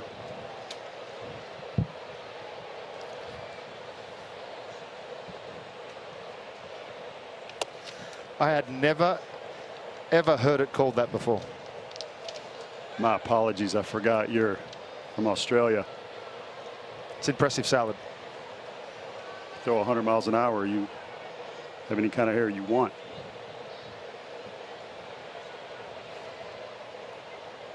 Swanson's running the pitch in the dirt. Pereira smothers, and Dansby steals a base, his 18th.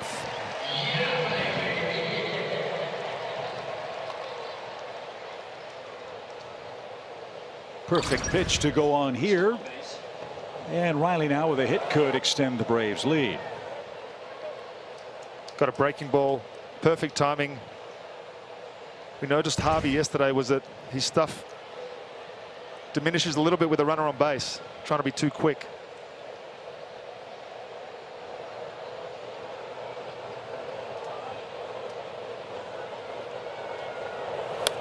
And that one timed and fouled back.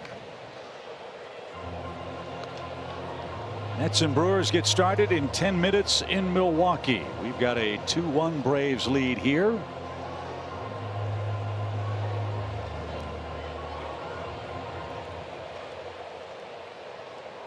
A steamy day in the south. Temperature pushing toward 90 degrees. The pitch. Foul away again. Another big story. Congratulations to Aaron Judge. Tied Babe Ruth with his 60th home run against the Pirates last night. That game ended pretty strangely, pretty special for any Yankees fans. A lot of Yankees fans left that game early and missed Judge's 60th and a walk-off grand slam by Giancarlo Stanton.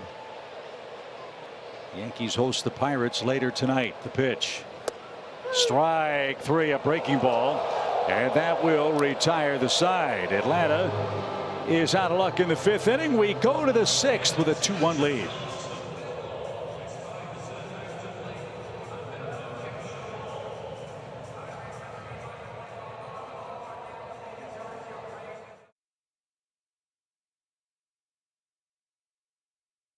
Things to think about with regards to Aaron Judge. Number one, he has hit 20 more homers than the second place home run hitter in the game, which is Kyle Schwarber. And oh, by the way, guys, he's got a Triple Crown season working. Exactly. They're calling it one of the best Yankees seasons ever to this point. And a great part of that story is the guys that actually caught his 60th home run gave it straight back to the Yankees and said that Aaron Judge has done enough for this club. He deserves this baseball. They have obviously got a few gifts and some signed items, and I'm sure they're going to be invited back to any game they want. But I thought that was fantastic. In today's day and age, a lot of people are just trying to hang on to that and get as much as they possibly can. Well, I hope those fans were as excited as Anita Outlaw, our 3 million fan today. Well said, Peter. So Aaron Judge will take aim at Roansy Contreras of the Pirates later on tonight, as he tries to make Yankees history. Last Triple Crown winner was Miguel Cabrera, 2012. You have to go all the way back to 1937 for the last National League Triple Crown winner. And for a man who bet on himself this year, I think it's safe to say that Aaron Judge is going to win the bet. Vargas to center, big swing, but Harris read that. And Elder has the first out in the Nationals' 6th inning. One away.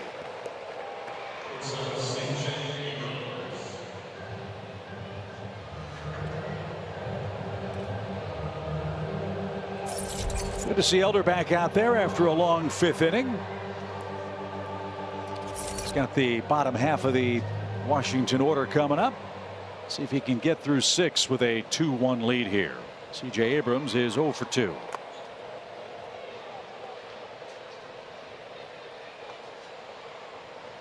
Elder has really impressed me. He's come up this year. He's learned. He's got ahead in the count. He's believing in himself. He's mixing all of his pitches. Olsen to his right, off the heel of his glove. That's going to trickle into shallow right center field. And Abrams, with those long strides, will make his way to second base with 1 out.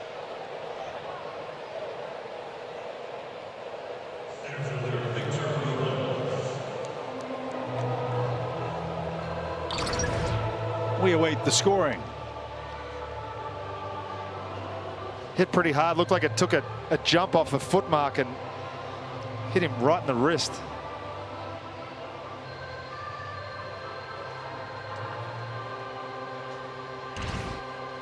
It's so hard to get a read when it hits someone's spike mark. You just can't prepare for a hop like that.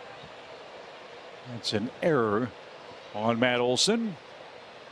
And this ball on the ground foul. Braves have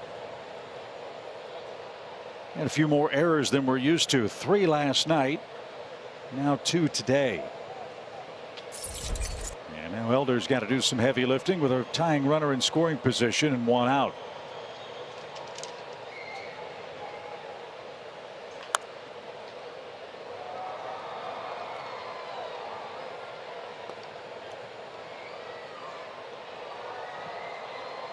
I like the sinker, the slow curve, something Robles can pull to the left side.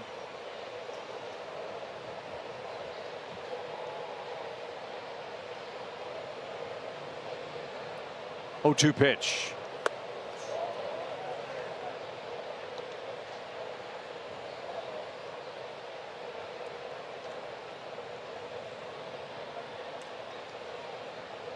Tyler Matzik is getting ready in the Braves bullpen. 91 pitches for Elder. He's had some stress these last couple of innings. And Robles playing pepper foul at third again. 1 ball, 2 strikes. You got both your wishes there, Paul. Sinker first pitch, good take, and a curveball. I'm with you. Get him to pull the ball. Keep him at second base.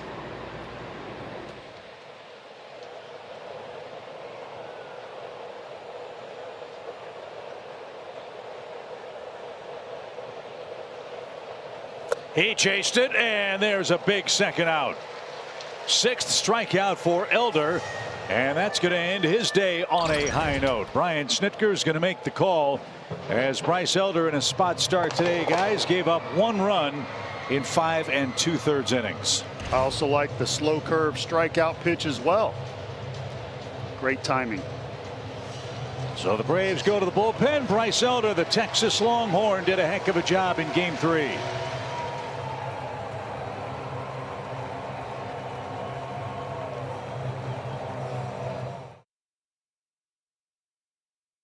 positive contributions on and off the field. Tyler's done great work supporting mental health awareness. Hope you vote for the Braves lefty today at MLB.com/Clemente21. Let's wrap up Bryce Elder's start today, guys. What are your thoughts? Well, his last 2 starts, 13 innings pitched, 16 strikeouts. He held serve today, 5 2/3, 6 strikeouts against only 2 walks. Runners at second base belongs to him, but another solid performance for a sinker, curve, slider guy. He's piling up the strikeouts. The value that he's just added to not only today's game, but to this rotation moving forward is going to be able to be measured based on what they can do next time out, and a well-rested staff. Washington goes to the bench. They take Palacios down and bring in Alex Call to pinch hit. Runner at second, 2 outs, 6th inning of a 1-run game. Tyler Matzek back in a high leverage situation again.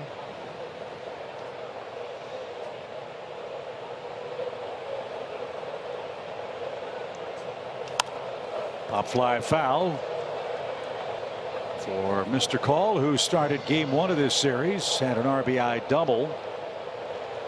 He was in the game started and won by Kyle Wright, who's got 19 victories. Braves won the opener 5-2. They won 3-2 last night. They're winning 2-1 here today. 2 quick strikes.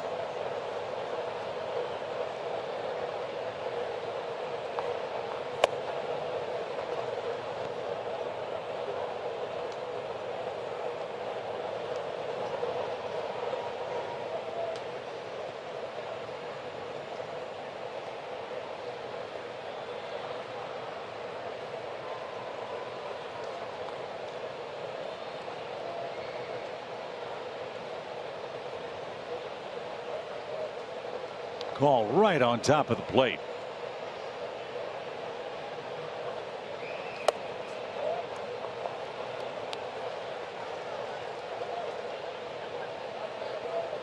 It's 2-2.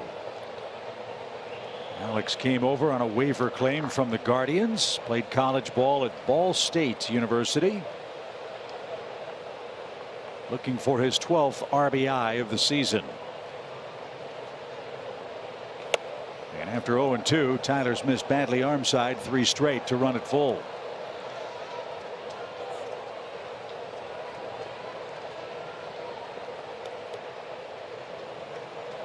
Contreras can set up on the inside part of the plate, call the fastball, and hope to play the arm side miss. We'll see if he does that here.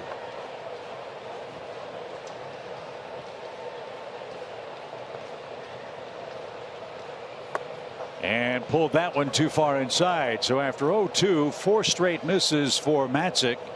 He walks the first batter he faces, and the inning continues with Trace Barrera, who's 2 for 2.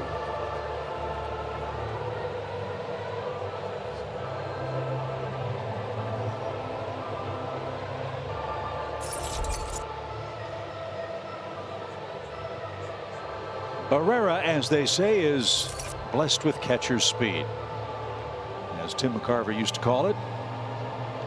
He was a former catcher, and what he was saying was he's slow. Let's see if it works out that way for Tyler Matzek, who's missed with 5 straight.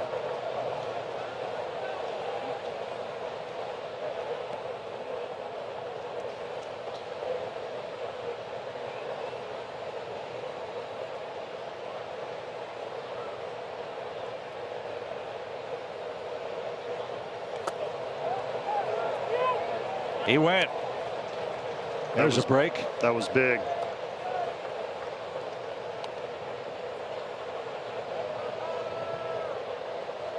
That's when I talk about using the hitter's aggression against them. He's thrown 5 straight balls. We're in a 1-0 count. Young hitters are trying to be heroes, as we all are. You can really use that to your advantage, as Tyler did then. Get himself back in the count. Nationals have a threat after an error and a 2-out walk. Even count for the catcher.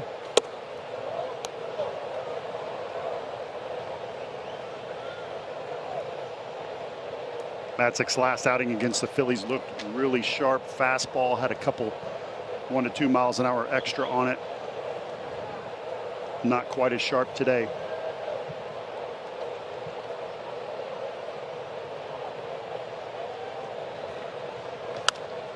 Little pop.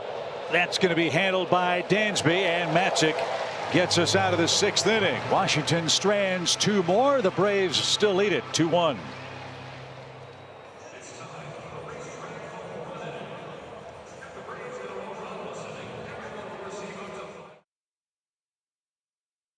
Briggs Baseball is brought to you by Landmark Dodge Chrysler Jeep Ram, Yamaha Boats and Wave Runners, and by the NASCAR playoffs at Talladega Superspeedway October 1st and 2nd. Get your tickets now at TalladegaSuperspeedway.com. Braves 2, Nationals 1. We head to the home 6th here at Truist Park. Couple of changes for Washington. Alex Call stays in the game. He's the new Nationals left fielder. And on the mound, it is Andres Machado pitching for the 46th time. Let's get some offense going. This is a little too close for comfort. Braves by a run. Olson will lead off, Contreras to follow, and then Michael Harris. 1 run earned, 2 walks, 1 intentional, 6 strikeouts, 1 hit batter. 5 2/3 innings, 4 hits, 1 run earned, 2 walks. 1 run in 5 2/3 innings for Bryce Elder. Tyler Matzek got us out of the 6th inning. 3 pitches, 58 for strikes. After 93, Elder tosses today. He's in line for his 2nd win against Washington. There's that good changeup from Machado. It's an excellent changeup against lefties. Lefties hit 380 off his fastball.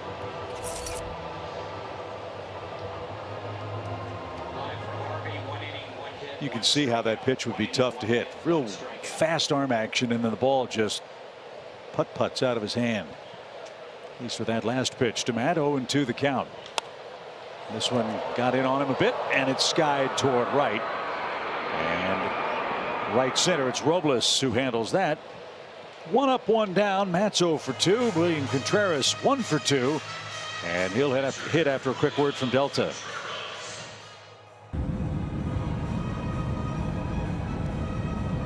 Delta, proud to be the official airline of the 2021 World Champion Atlanta Braves.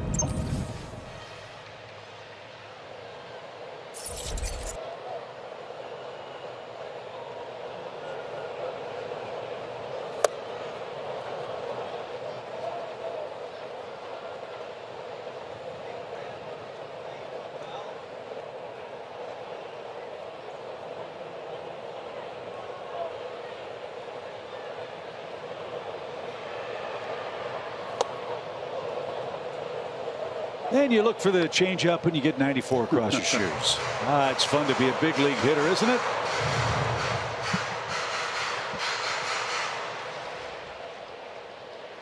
Machado lives on the inside corner with those fastballs. Expect more. That one too high. 2 balls and a strike.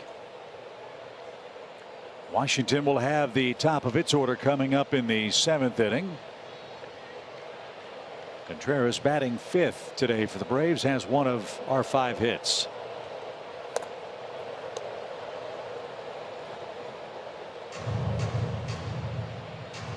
Braves got a single run in the 1st inning thanks to 2 throwing errors from Paulo Espino. Ronald Acuna Jr. drove in Robbie Grossman with a 2nd inning single. Then Espino went to work, set down 7 straight. Braves have 1 hit since the 2nd inning today.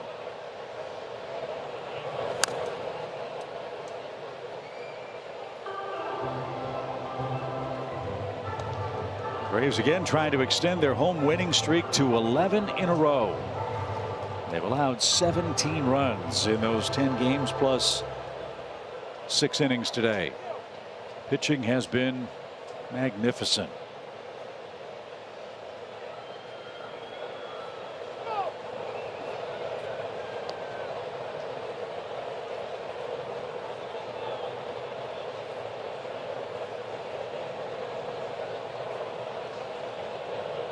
Full count.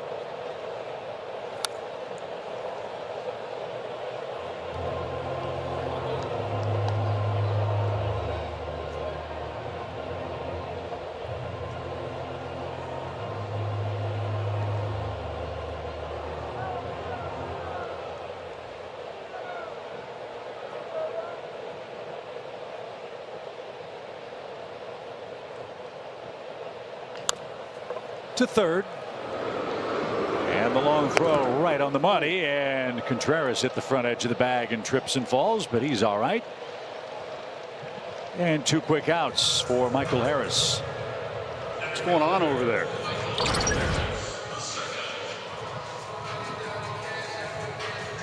He missed the base totally, stepped on the front end of it and tripped. Glad, like Ronald, he's okay.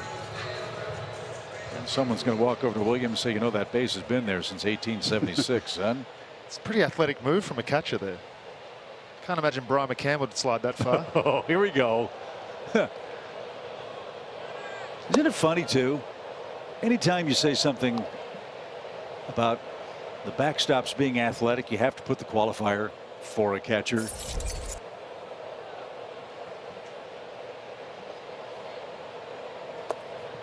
And you can't just say, what a great athletic play.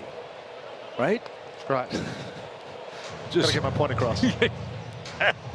It wasn't exactly subtle, was it? 1 ball, no strikes. Now 2-0 for Michael. I think as pitchers, we get made fun of a lot. So when there's a chance to return a little bit of it. Makes sense. Well, we get called kickers. I was called a kicker my whole career, so I got to get something back. Gentle breeze blowing toward the chop house for Michael, who's now ahead 3-0. Well, don't mention kickers to Brian Jordan, as you guys know.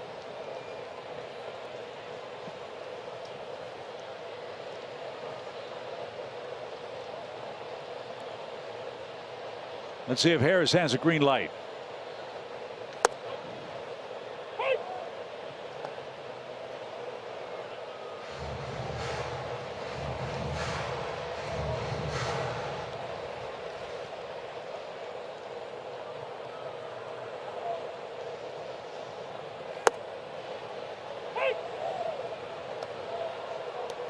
So the pitch of decision coming for the Braves' young center fielder. 12 of his 59 RBIs have come against the Nationals. He's shredded them in limited duty.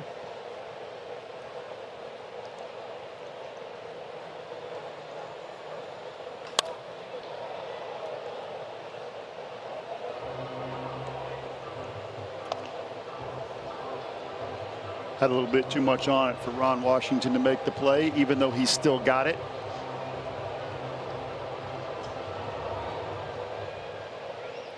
Everyone's giving him grief in that Nationals dugout. 37,240. Lined into left field. Michael Harris with a 2-out hit.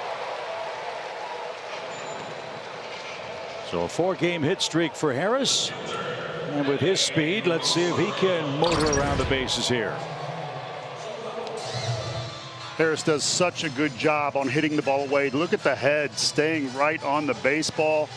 Great follow through. We saw him hitch a breaking ball down and away off the plate yesterday. He can also turn on the ball in.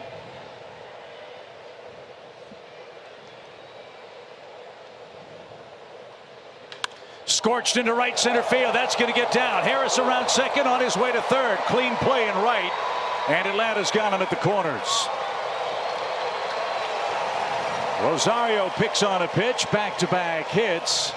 And a good play by Lane Thomas. Any bobble at all, and Harris might have been sent. You know how much Eddie Rosario loves that first pitch. Got a first pitch fastball. Did not miss it. Got lucky. Great play in right field by Lane Thomas. You're right. Cut that ball off and keep Michael, who was motoring around second base, from scoring. So Jim Hickey out for a chat. Robbie Grossman is 1 for 2 today. And Robbie will hit after a quick word from our friends at Zaxby's. Try Zaxby's Chicken Finger Plate with Tongue Torch, Zax Sauce, or any of our sauces.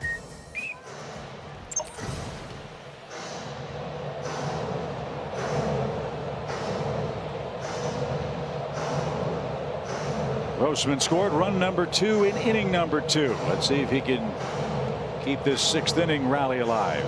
Braves, as we keep saying, are awfully tough with 2 outs.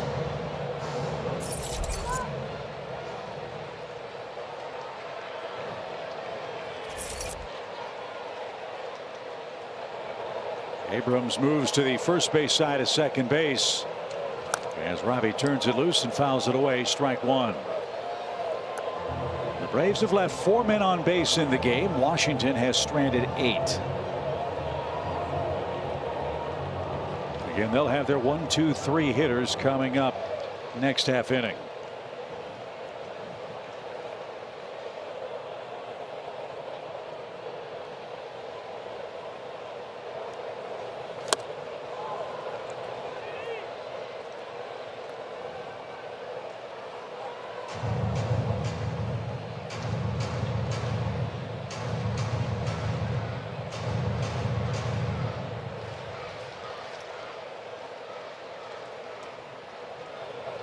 Two strikes, 2 on, 2 out.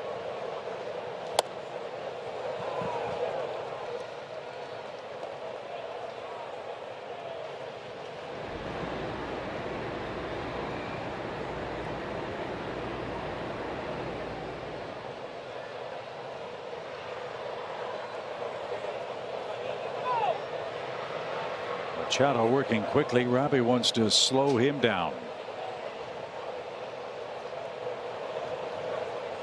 Andres Machado got the first 2 outs. Harris and Rosario back-to-back hits. And now Grossman swings and misses. Asks if it was a strike. The answer was no. And that will send us to the 7th inning. Still a 2-1 Braves game.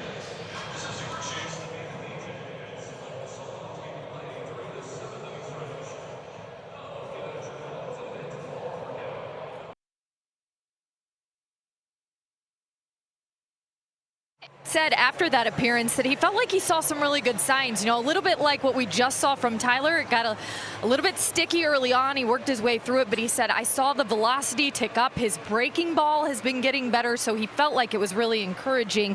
And went on to say, guys, because you know you need to have, right, 3 or 4 of those bullpen guys really right and at their best if you're going to make a good postseason run. So they want to see some things here from Tyler, I think. And especially, Kelly, the way the playoff schedule lines up. There are not many off days in the first couple rounds of postseason play this year because we started the season late and we have to compress postseason play with the extra 2 teams.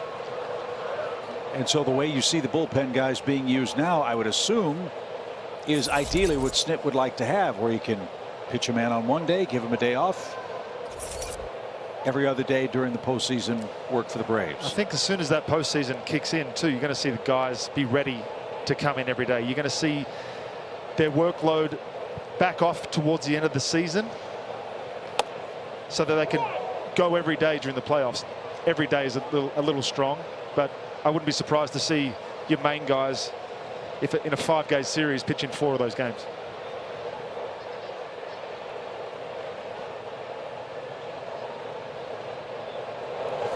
Complicating that is the 3-batter minimum, which obviously carries on into postseason play. And so you might see, Peter, that back-to-back situation, have a guy come in, get the last out of an inning as an appearance rather than face 3, 4, 5 hitters. So we'll see how it all plays out as Matzik issues a leadoff walk to Lane Thomas. Matzik has walked 2 of the first 3 hitters he has faced today. So as we chat about postseason play, you know the Braves qualified for the playoffs with our win last night and the Brewers' loss yesterday. Now another prize to try to take. That's the division title. The Braves a game behind the Mets, who are scoreless, by the way, after 1 in Milwaukee today. All the action versus National League Eastern opponents the rest of the way for the Braves. Join us on Bally Sports South and Southeast. The cut to the chase presented by Texas Pete, sauce like you mean it. I'd imagine this is Tyler's last hitter. Jesse Chavez is warming up in the bullpen.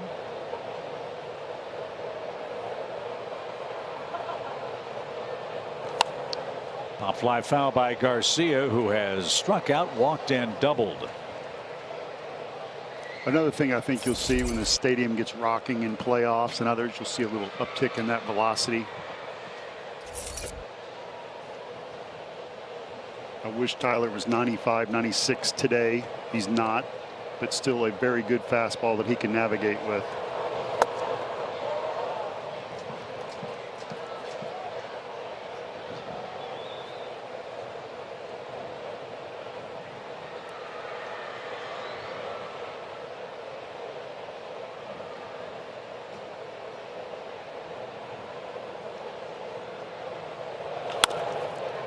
Up the middle, right at the second base bag. That's all Atlanta will get. Matzik almost made that patented blind behind the back glove move.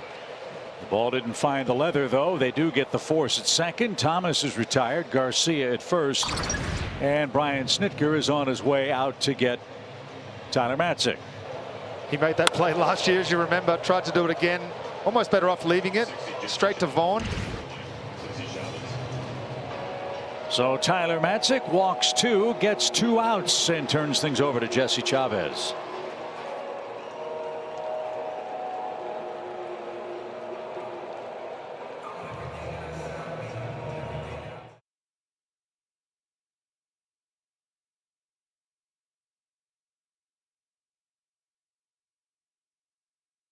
Philadelphia to battle the Phillies at Citizens Bank Park. Join us at 6:30 Eastern on Bally Sports Southeast and the Bally Sports app. It'll be the Friday Night Showdown presented by Kaiser Permanente.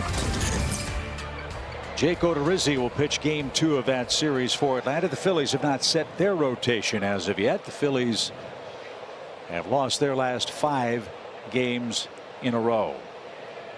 Jesse Chavez inherits a runner at first with 1 out in the 7th inning. Joey Meneses is the batter. This guy's had a great series. Former Brave farmhand has 6 hits in 10 at bats, and he's been walked intentionally twice. Average up to 326.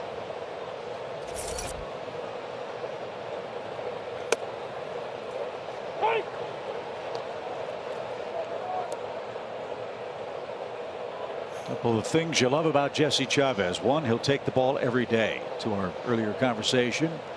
2, he works quickly. And 3, he fills up the strike zone. And that sinker fouled away by Meneses. It's a ball and 2 strikes. And Joey's story, a great one. Longtime minor league player, got the call up to the show this year at age 30. That puts into perspective what Michael Harris and Vaughn Grissom have done at age 21. And this ball hit a mile high to left, and it's not coming back.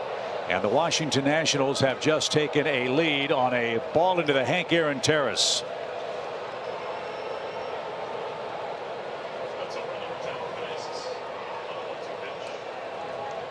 So too much of the strike zone there for Jesse Chavez. A 2-run homer. Washington leads it 3-2.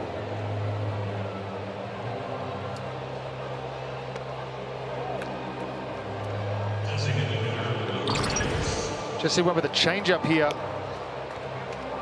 Came back over the inside part of the plate, and that's a really good swing. He's had a great series. Take advantage of the opportunities. That's.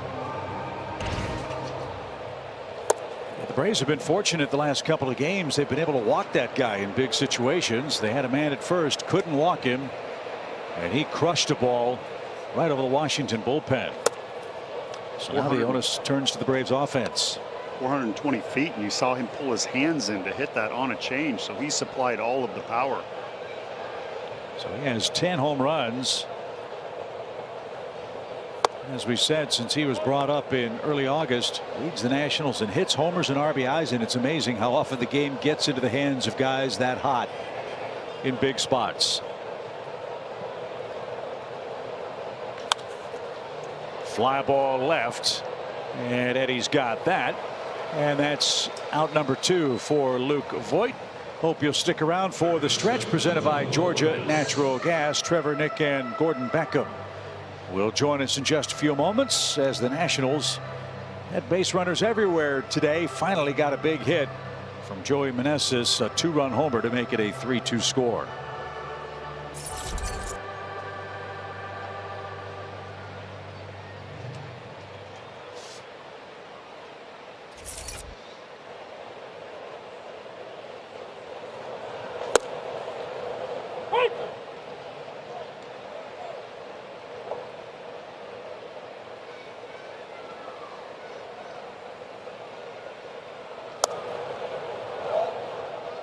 Carl Edwards Jr., briefly a Brave, now pitching in the Washington bullpen, is warming up.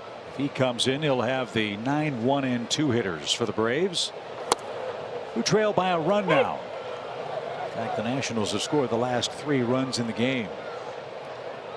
So no chance for Bryce Elder to win today. He'll take a no decision.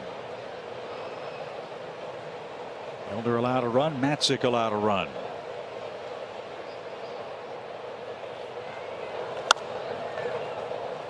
And Ildemaro Vargas fighting hard here with 2 outs and the base is empty.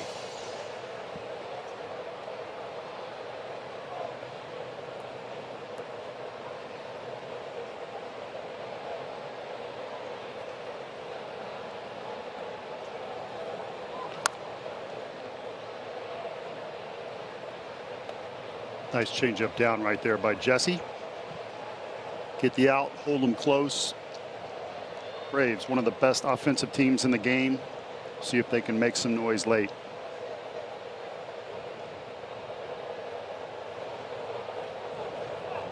One thing to think about too is with Corbin coming to the game so early yesterday, they did use a lot of guys.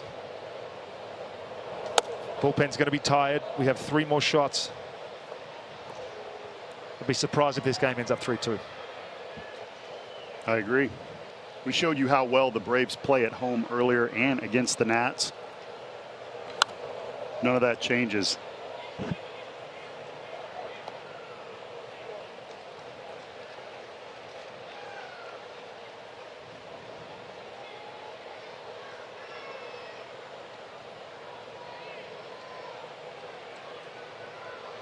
The 2-2 pitch.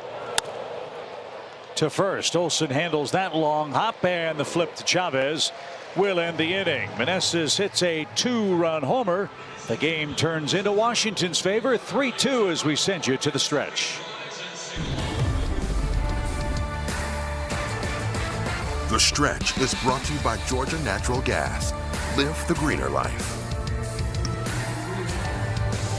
Welcome into the Stretch, presented by Georgia Natural Gas. Trevor Scales, Nick Green, and Gordon Beckham outside kicking it on the battery with you. And though we have a little work to do as of now, Bryce Elder still did his job to the best of his abilities, put us in a chance to at least try to win this one, Nick. I thought he threw the ball pretty well, and when you look at how he threw the ball, he's been attacking a lot more since he came back up to face the Marlins. 3 starts back now.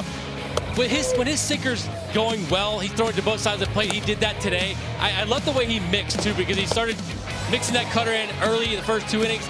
Then he mixed the slider in after that second time through the order. Just a nice job overall. Stayed off the barrels, had 6 strikeouts, kept this game in check in 5 2/3 innings. Yeah, great play also right there by Vaughn Grissom to get out of that inning. But I thought he was good. Pinpoint accuracy with that sinker where he needed it. It was really solid. The rest of the guys of this series have been doing very well as well. Each and every time, it's been a matter of each of these starters putting them in a position to win. That's why you find yourself on the cusp of potential back-to-back sweeps. Again, a little work to do, but we ain't worried about it. We'll got some more Braves baseball coming up on the other side of a quick word from our friends at Georgia Natural Gas.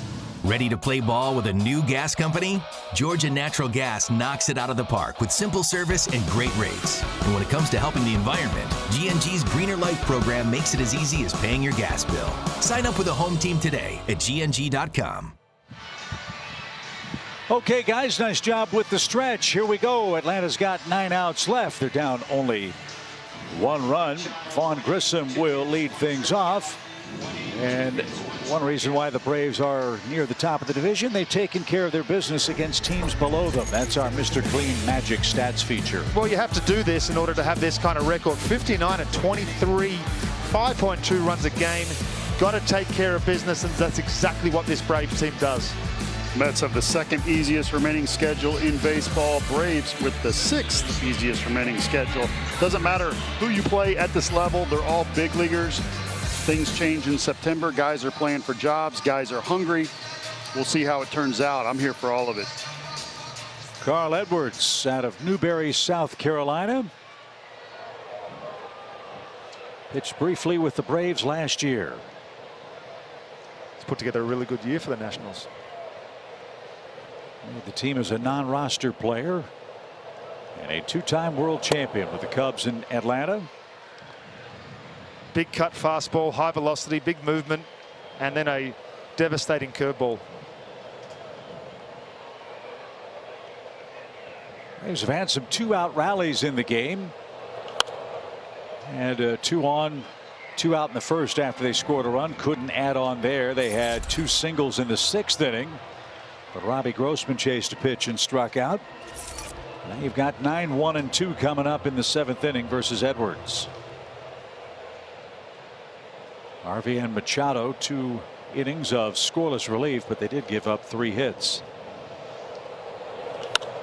This one popped behind first. Long run. Meneses can't get there, nor can Lane Thomas, who went into a slide.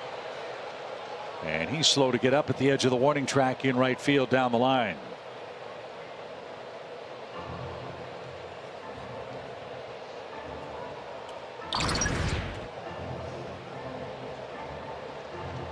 Oof. That looked like a cleat to the shin, too.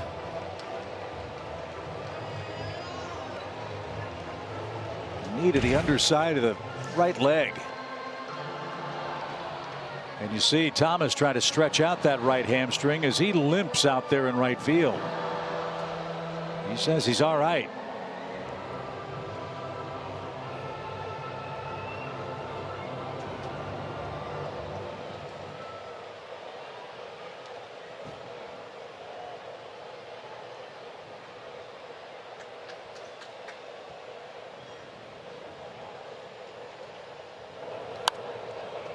There's that curveball, Peter. Yeah. Nice job of Grissom to fight that one off. That's not his good one. Obviously, with 2 strikes, you'll want to have that down in the zone a little bit more. Effective fastball against righties as well. Righties hit .212 against them. Let's see which one he picks.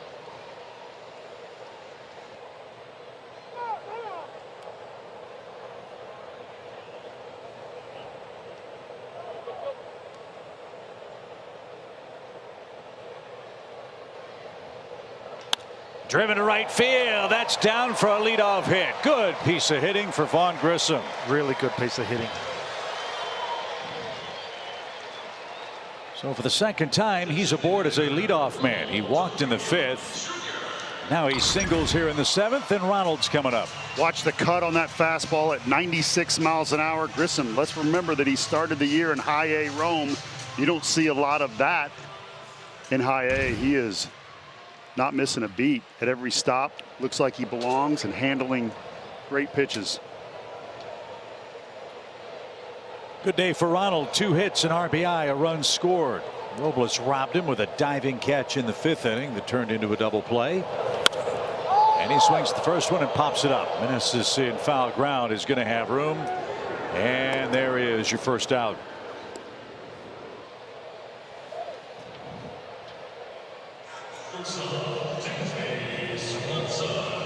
So Ronald a little over anxious. That brings up Dansby. He singled, stolen base, and was stranded back in the 5th.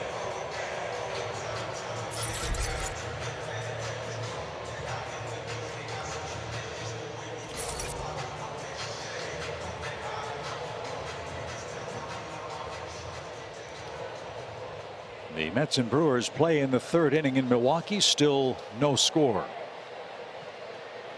Here it's 3-2 Washington. Meneses a 2-run homer has turned the game around.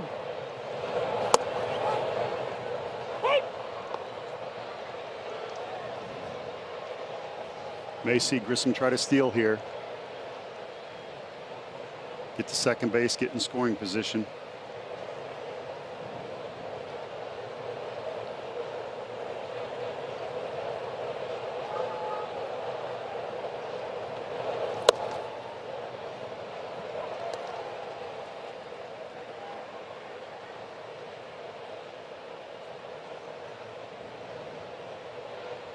Barring a double play, Austin Riley will hit next. He's 0 for 3 today, but does have a home run against Edwards. Dansby looking for his first career hit against Carl. And curveball across the shoes. 2-1 the count. We'll take a walk too. That leadoff base runner puts so much more pressure on a reliever. Everything has to speed up. You've got to be so much more fine. Room for error disappears now that the tying run's now at the plate. I've seen Dansby be a hero so many times this year. Tons of room in left center, a lot of room down the left field line for the Braves shortstop. He's looking for a new career high in RBIs. And foul to the right side. It's even, 2 balls, 2 strikes.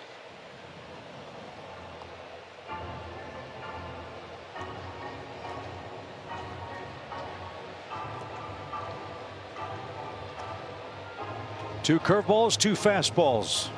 What's your guess here? He just got beaten with that fastball to Grissom. I'd say he's going to try and get Dansby to swing at something in the dirt.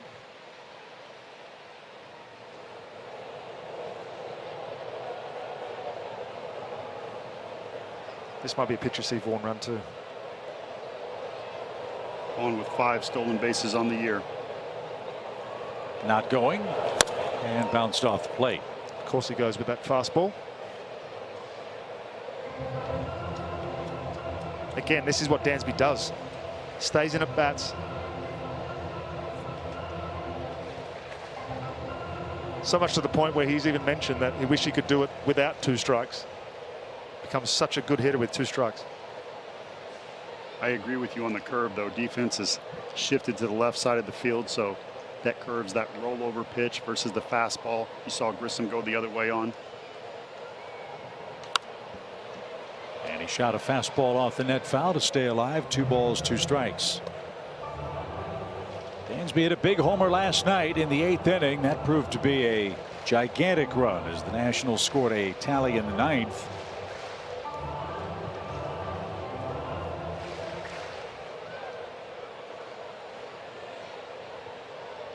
Braves have the tying run aboard, but with 1 out here in the 7th. And the right guy's coming up against Edwards. Into the shaded fans off to our right. It's 2-2.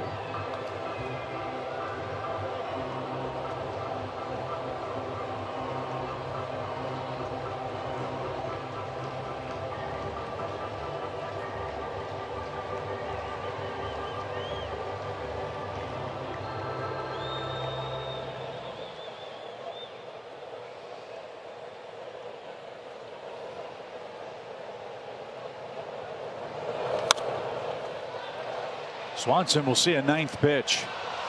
It's a good at bat right here. Fighting off 95-mile-an-hour cutters to the outside part of the plate.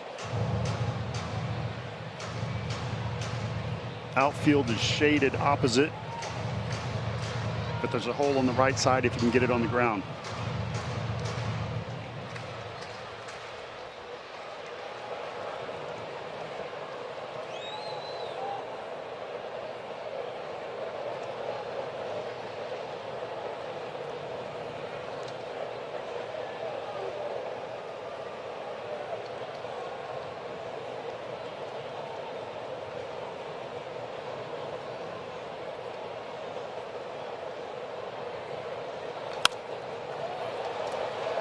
Well, he's seen everything Edwards has, so there ought not be any surprises after 10 pitches.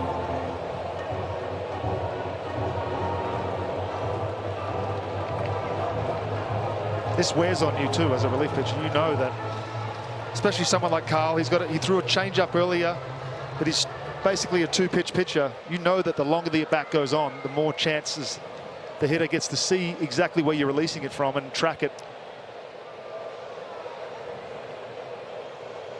I still think curveball was the right pitch a while ago.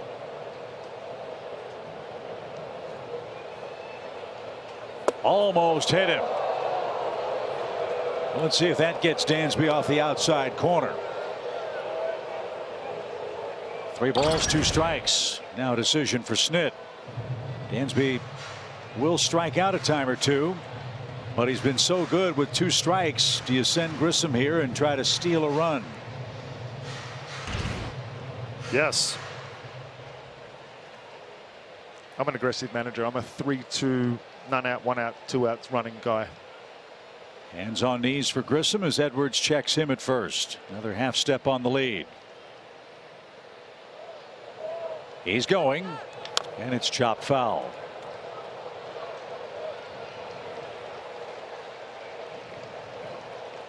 Don't know how this at-bat's going to end up, but this may pay dividends for Dansby, for Riley, for Olson, all of whom potentially will follow here. Just get the sense Swanson's trying to reel in Carl Edwards Jr.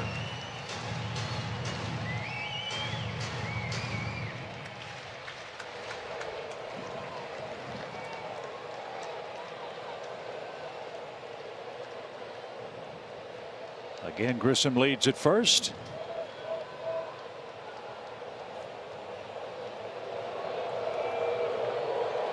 And as he stepped off, Vaughn took a step towards second base.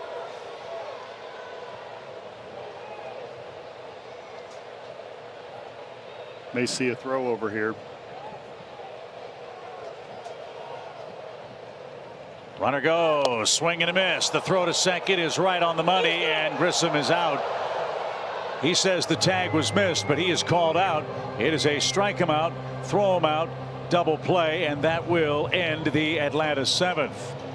So Swanson battles hard, but a 12th pitch changeup gets Dansby Swanson. The Braves are taking a look at the play at second.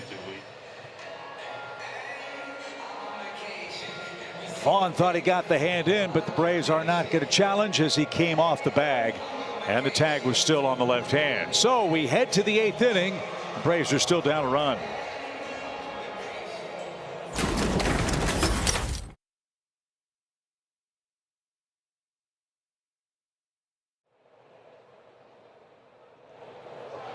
Dylan Lee takes the mound as we head to the 8th inning. It has gotten late, 3-2 Washington, and Abrams helps out Dylan with a first pitch swing and a pop out to second for out number 1.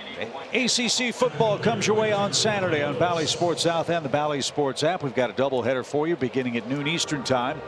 South Florida at Louisville, and then at 7:30 UConn takes on NC State. Hope you check out ACC Saturdays on South, presented by your local Ford dealer.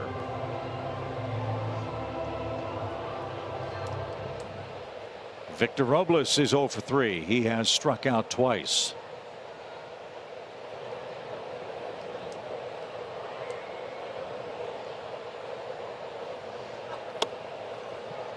Braves have 2 innings left to get a couple of runs.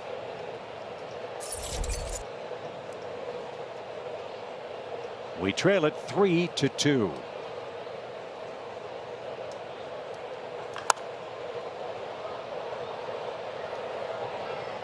I love watching Dylan Lee pitch. He fills up the strike zone with strikes.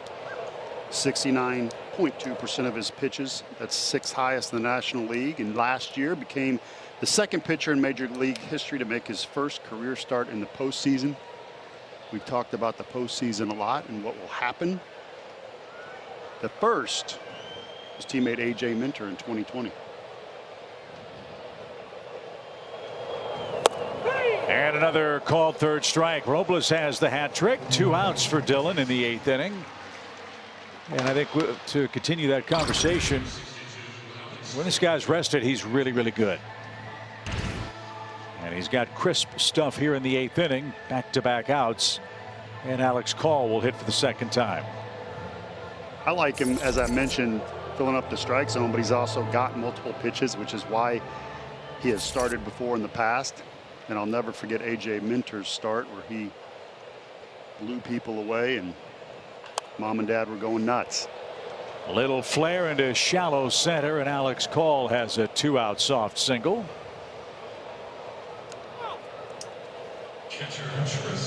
Andres Barrera, with 2 hits of his own, is the next hitter. First action for Lee in this series.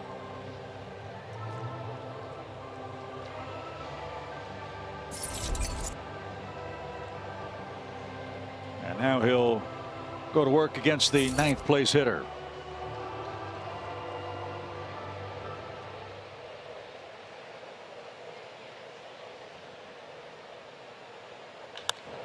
First pitch swing, cracked toward left center, but the park's going to hold that. Michael to the edge of the track.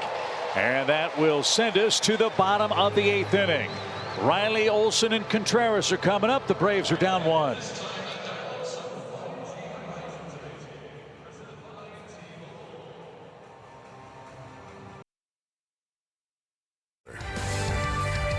Delta Airlines. Keep climbing. And by Truist. When you start with care, you get a different kind of bank. 3-2, Washington in front. We head to the bottom of the 8th inning with the 3, 4, 5 hitters coming up. Before we see those hitters, here's a quick message from Landmark. To celebrate our 40th anniversary, Landmark announces 40 days to save. Nobody beats the Giant. Nobody. Always the best deal. Always. Austin Riley, Matt Olson, William Contreras versus Carl Edwards Jr. Braves have 6 outs left. We trail it 3-2. Haven't had a walk-off win in a while here at home. This would be a nice day to enjoy one of those. I'm up for it. And finish off a perfect homestand. And a ground ball deep short. Abrams dives, can't corral it. The ball ricochets off his hip. And there's a leadoff runner aboard in the Atlanta 8th. Great way to get it started. Riley's hit the ball pretty hard today. Got a curveball. Abrams make a great play. Just keep it in the infield, but just not able to make that transition. That's what Dansby does so well. And what CJ obviously is going to learn to do the more reps he gets. Maybe one of those curveballs from Carl Edwards will find the happy zone for Matt Olson. Matt has walked, grounded out, and popped out. A home run here would put the Braves in front.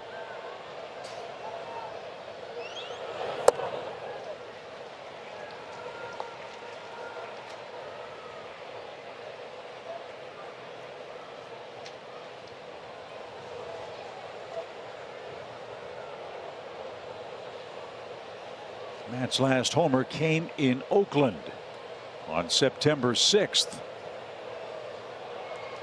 So he's a little over 2 weeks since his last long ball. Let's fix that right here. 1-0 the count.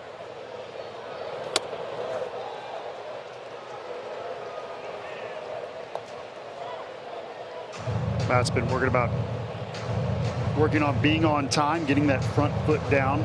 With Edwards' hard cutter in the mid-90s, he'll have to get that foot down early. Infield and outfield shifted on Matt, so if he can work the ball the other way down that line, it would be excellent.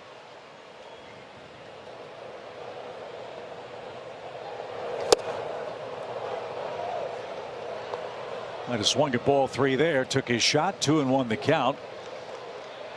If Matt pulls the ball in the air, he's got a favorable breeze working behind him. It is blowing toward the chop house.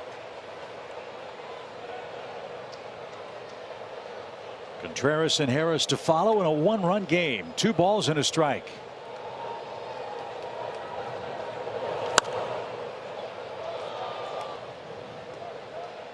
It's 2-2.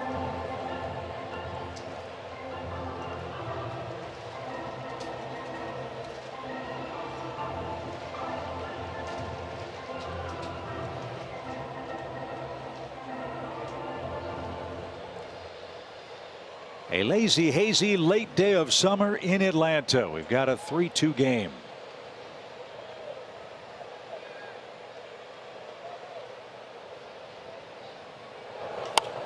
Popped up. Shift was on, but this should be handled. And Olson pops out for the first in the 8th inning.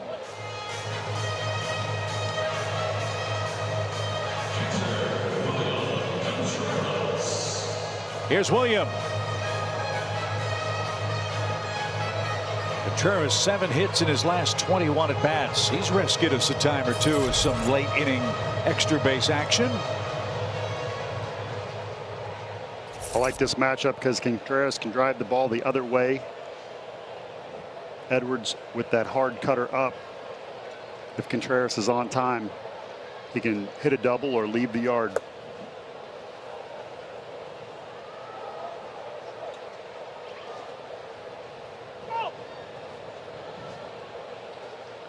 Now Jim Hickey is on his way out again. He must have spotted something. There is no one throwing in the Washington bullpen. You've got Contreras, then you have Harris. Not an easy tandem for a relief pitcher to try to navigate his way through. I'm trying to work out what this visit could be about. Unless it's not like he's been throwing a ton of balls and there needs to be a mechanical adjustment.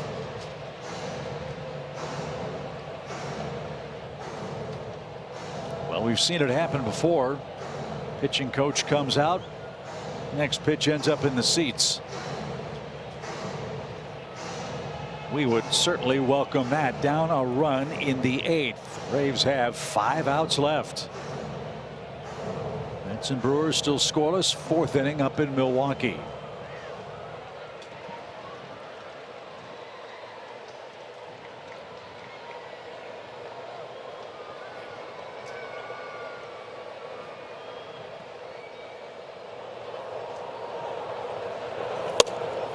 Every pitch this time of year has such great weight because regular season play ends 2 weeks from today.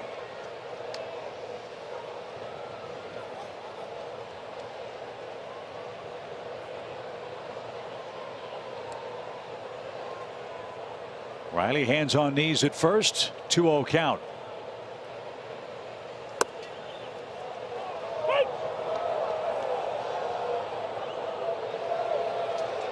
Curveball to Contreras.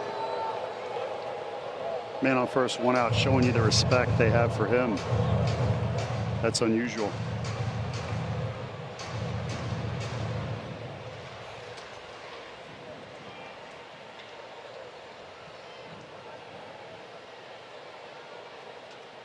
Edwards comes set, ready for his 28th pitch. Here we go. Got action now. 3-1.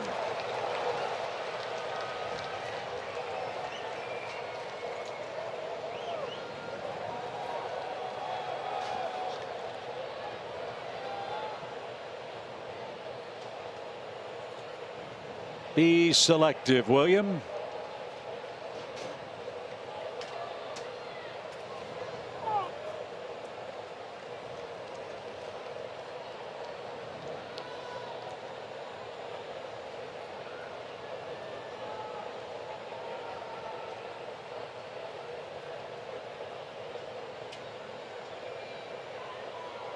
Ball 4. 2 are on, 1 is out.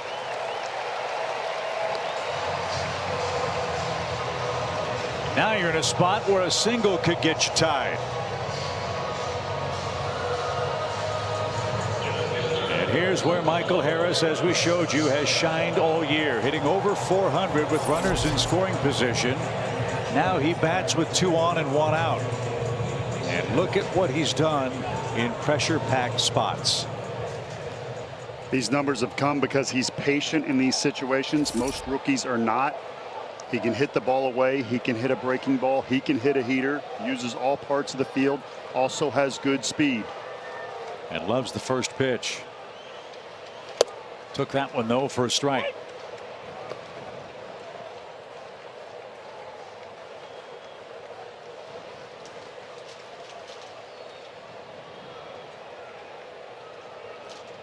Lots of acreage in left center for Harris. Riley, the lead runner at second. Oh, what a rip, and foul back. It's 0-2.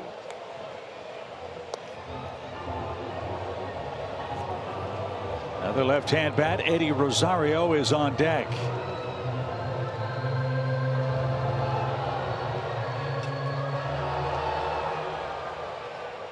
Braves have had base runners in each of the last 4 innings. Have not been able to push across their 3rd run yet.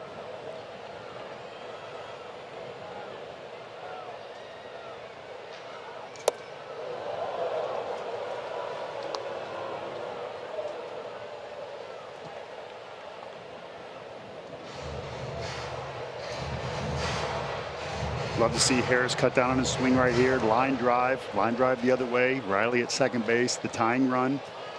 Don't have to hit a home run. Don't have to try to do too much. Edwards sets. Here comes the 1-2 pitch. Sharply hit and into center field, a base hit. Late break for Riley. They're going to wave him. Double clutch on the throw. Now we've got trouble on the base pass. Throw back to second, and Contreras is tagged out. Wash was waving Riley. He slammed on the brakes. Thomas came up ready to throw. And when Riley scrambled back to third, Contreras was left in no man's land. And instead of bases loaded or a tie game, we've got first and third, 2 outs. Michael Harris, a great job of handling a cutter in. You see Riley, Wash is telling him to go all way. And I'm not sure why he turned back. I didn't see a stumble. Wash had him going and then threw the hands up right at the last minute. Riley was able to put the brakes on, and unfortunately William didn't see him put the brakes up and wasn't able to stop. Single for Harris. Contreras is out. 9-2-6, 9-2-6. So first and third, 2 outs. Rosario line drive and right at Abrams, who was in the shift. Atlanta ran themselves out of a chance to get it tied in the 8th. It's 3-2.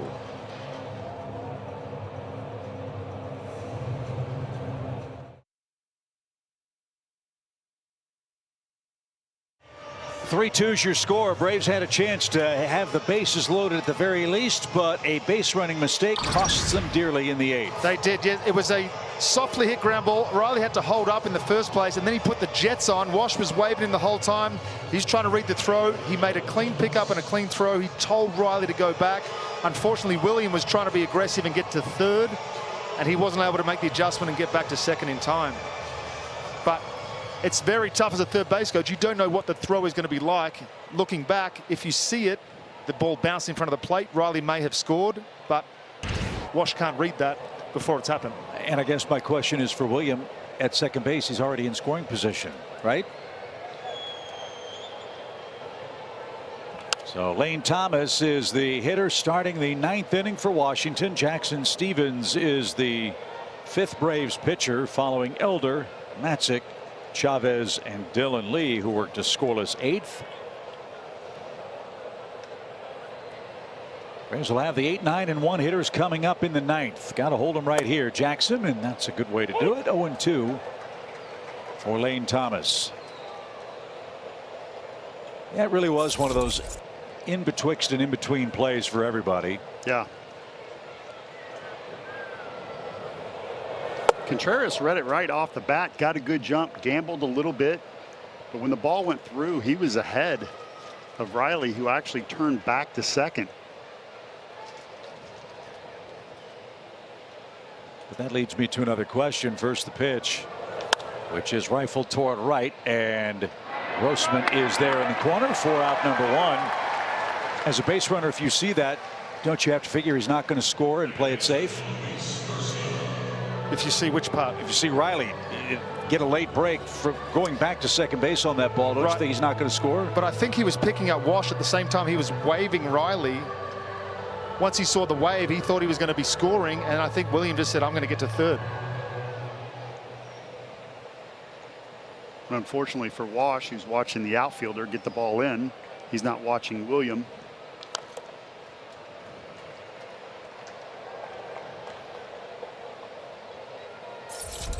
And then, of course, the very next pitch, Rosario hits a missile straight at the second baseman. Next year, that's a hit. And Riley going back to second, that's not a fault of his. You have to make sure the ball gets through. He has a different viewpoint than Contreras.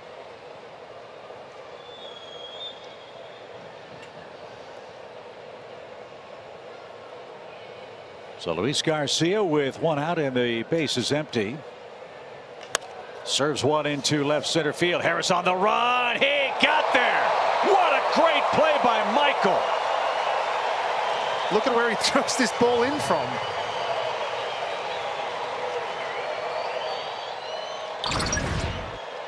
This ball is slicing away from Michael, and he actually stutter steps to give himself. He almost outrun the baseball and throws it in from left field. A lot of guys, when they're leaned over, they lose speed. He is so athletic that when he lowers the top part of his body, he loses nothing. Flying, and I think if Andrew Jones was in the front row, we'd get another wow. Well, here's the villain, Joey Meneses, who's had a great series. 7 hits, including a go-ahead 2-run homer his last time up.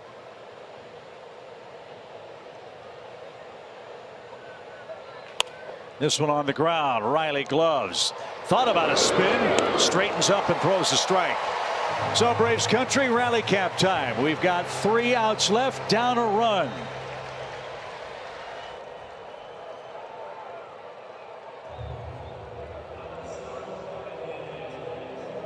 Atlanta Braves. Supercharge your home with supersonic Wi-Fi, unbeatable internet, only from Xfinity. And by the All-South Highway Safety Team. Always wear your seatbelt. Okay, here we go. Fateful 9th inning at Truist Park. Braves are down a run. They've out-hit the Nationals 10-6. As we said, they've had base runners in every inning since the 5th. Now they're in the 9th, and they'll have the 8-9 one-hitters coming up. Kyle Finnegan is the latest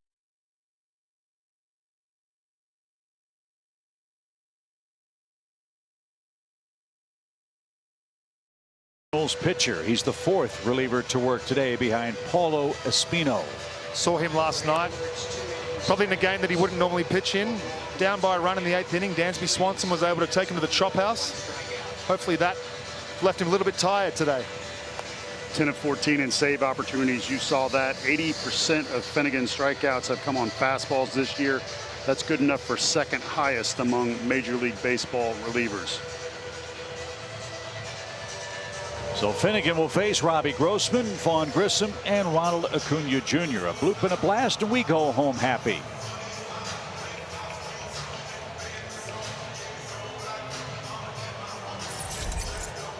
Grossman singled and scored the last Braves run. That was back in the 2nd inning.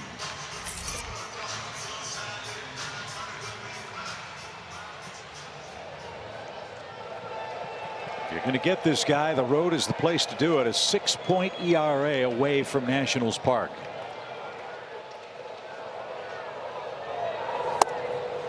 And Finnegan starts with a strike. Grossman, you recall, struck out his last at bat, asked if the pitch would have been called a strike. And Nick Marley, the home plate umpire, shook his head no.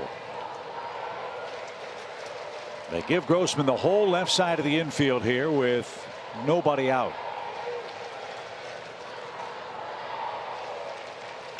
He tried to hit it that way, but right to Abrams. And the throw on the money for out number 1. That's amazing. Abrams scooted over right before that and planted himself in the perfect spot. Had he done that a pitch before, it would have been a base hit. Vaughn Grissom has reached base twice. He's walked and he has singled.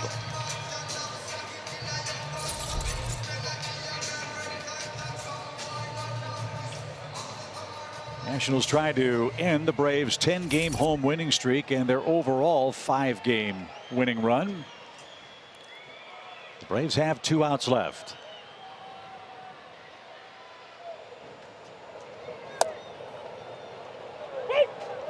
Mets and Brewers scoreless. That game is in the 5th inning. Mets lost Brandon Nimmo in that game. He left with a quad problem. How pesky Nimmo is at the top of the New York order. I'll break that all down for you on Braves Live after we come back and beat the Nats here in Game 3.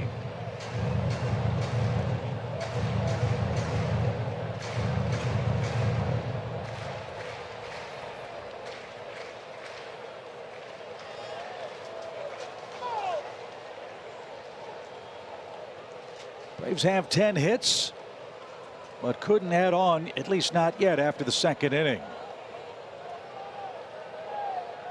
Nationals got a 7th inning walk and then a 2-run homer to pull in front. 1-1 pitch.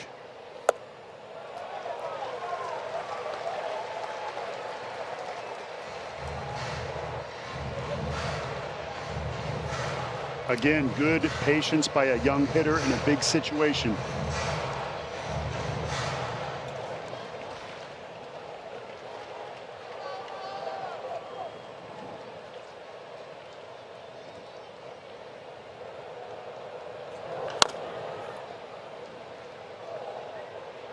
Two and two.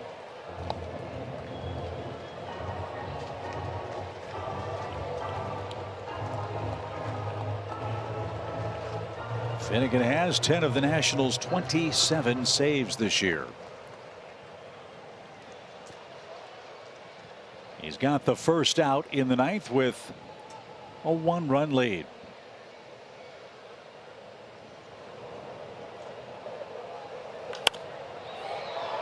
Driven a long way, foul right side. We'll try again with Vaughn Grissom.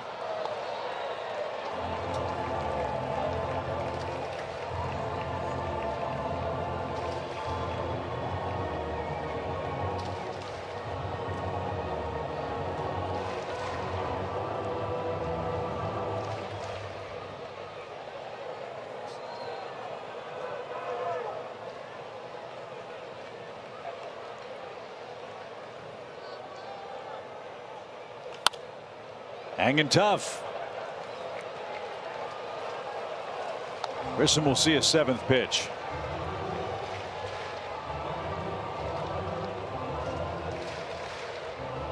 Get a man on, get this lineup card to the top. See what happens against Finnegan.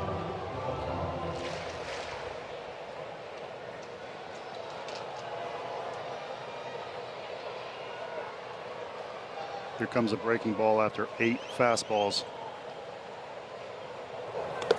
And he spiked it.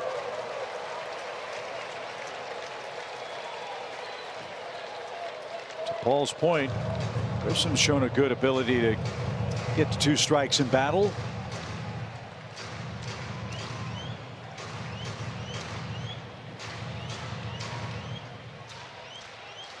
See if he can get aboard here with a full count.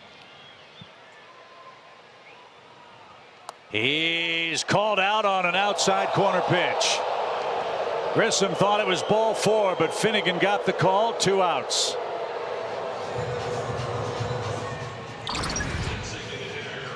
.99 miles an hour down below the knees. I think it was a ball a little bit low, but certainly very close.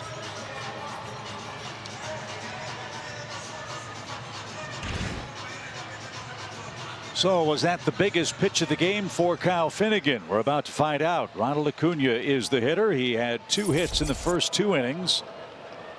He's popped out twice since, last time on the first pitch.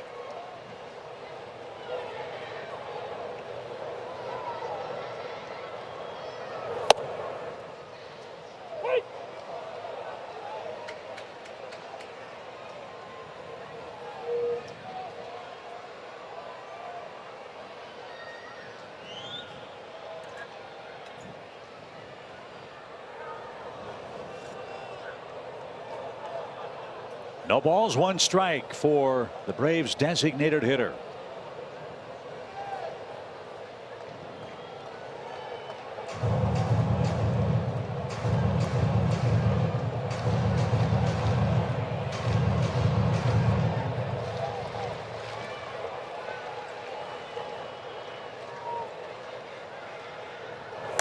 Didn't mean to, and now we're down to our last strike.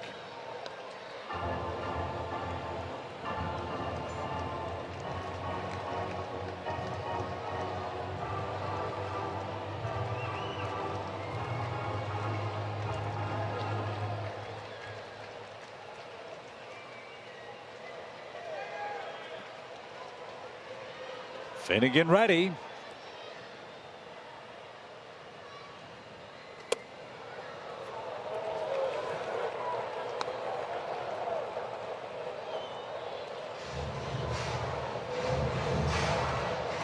This would be a perfect time for Ronald's first hit against Kyle Finnegan, who's gotten Grossman on the ground, Grissom on a called 3rd strike, and now has Acuna behind 1 and 2.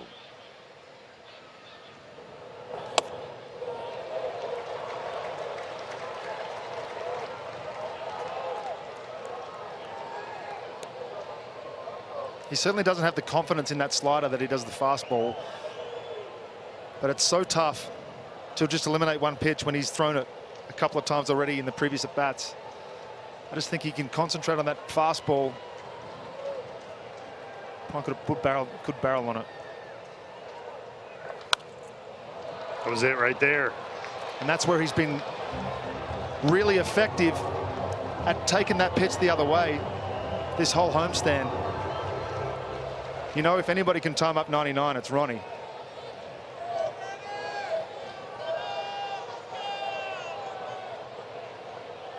He's also not going to want to get to 3-2. Or face Swanson, who hit a homer against him last night. 2-2 pitch. Popped up left side. That one is moving toward the net and over the Washington dugout.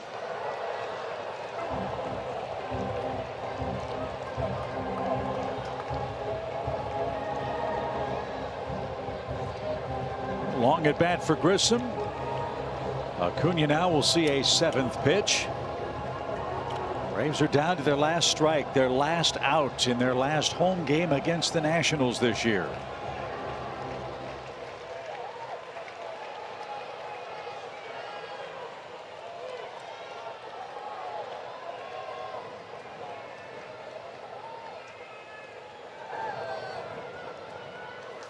Almost hit him.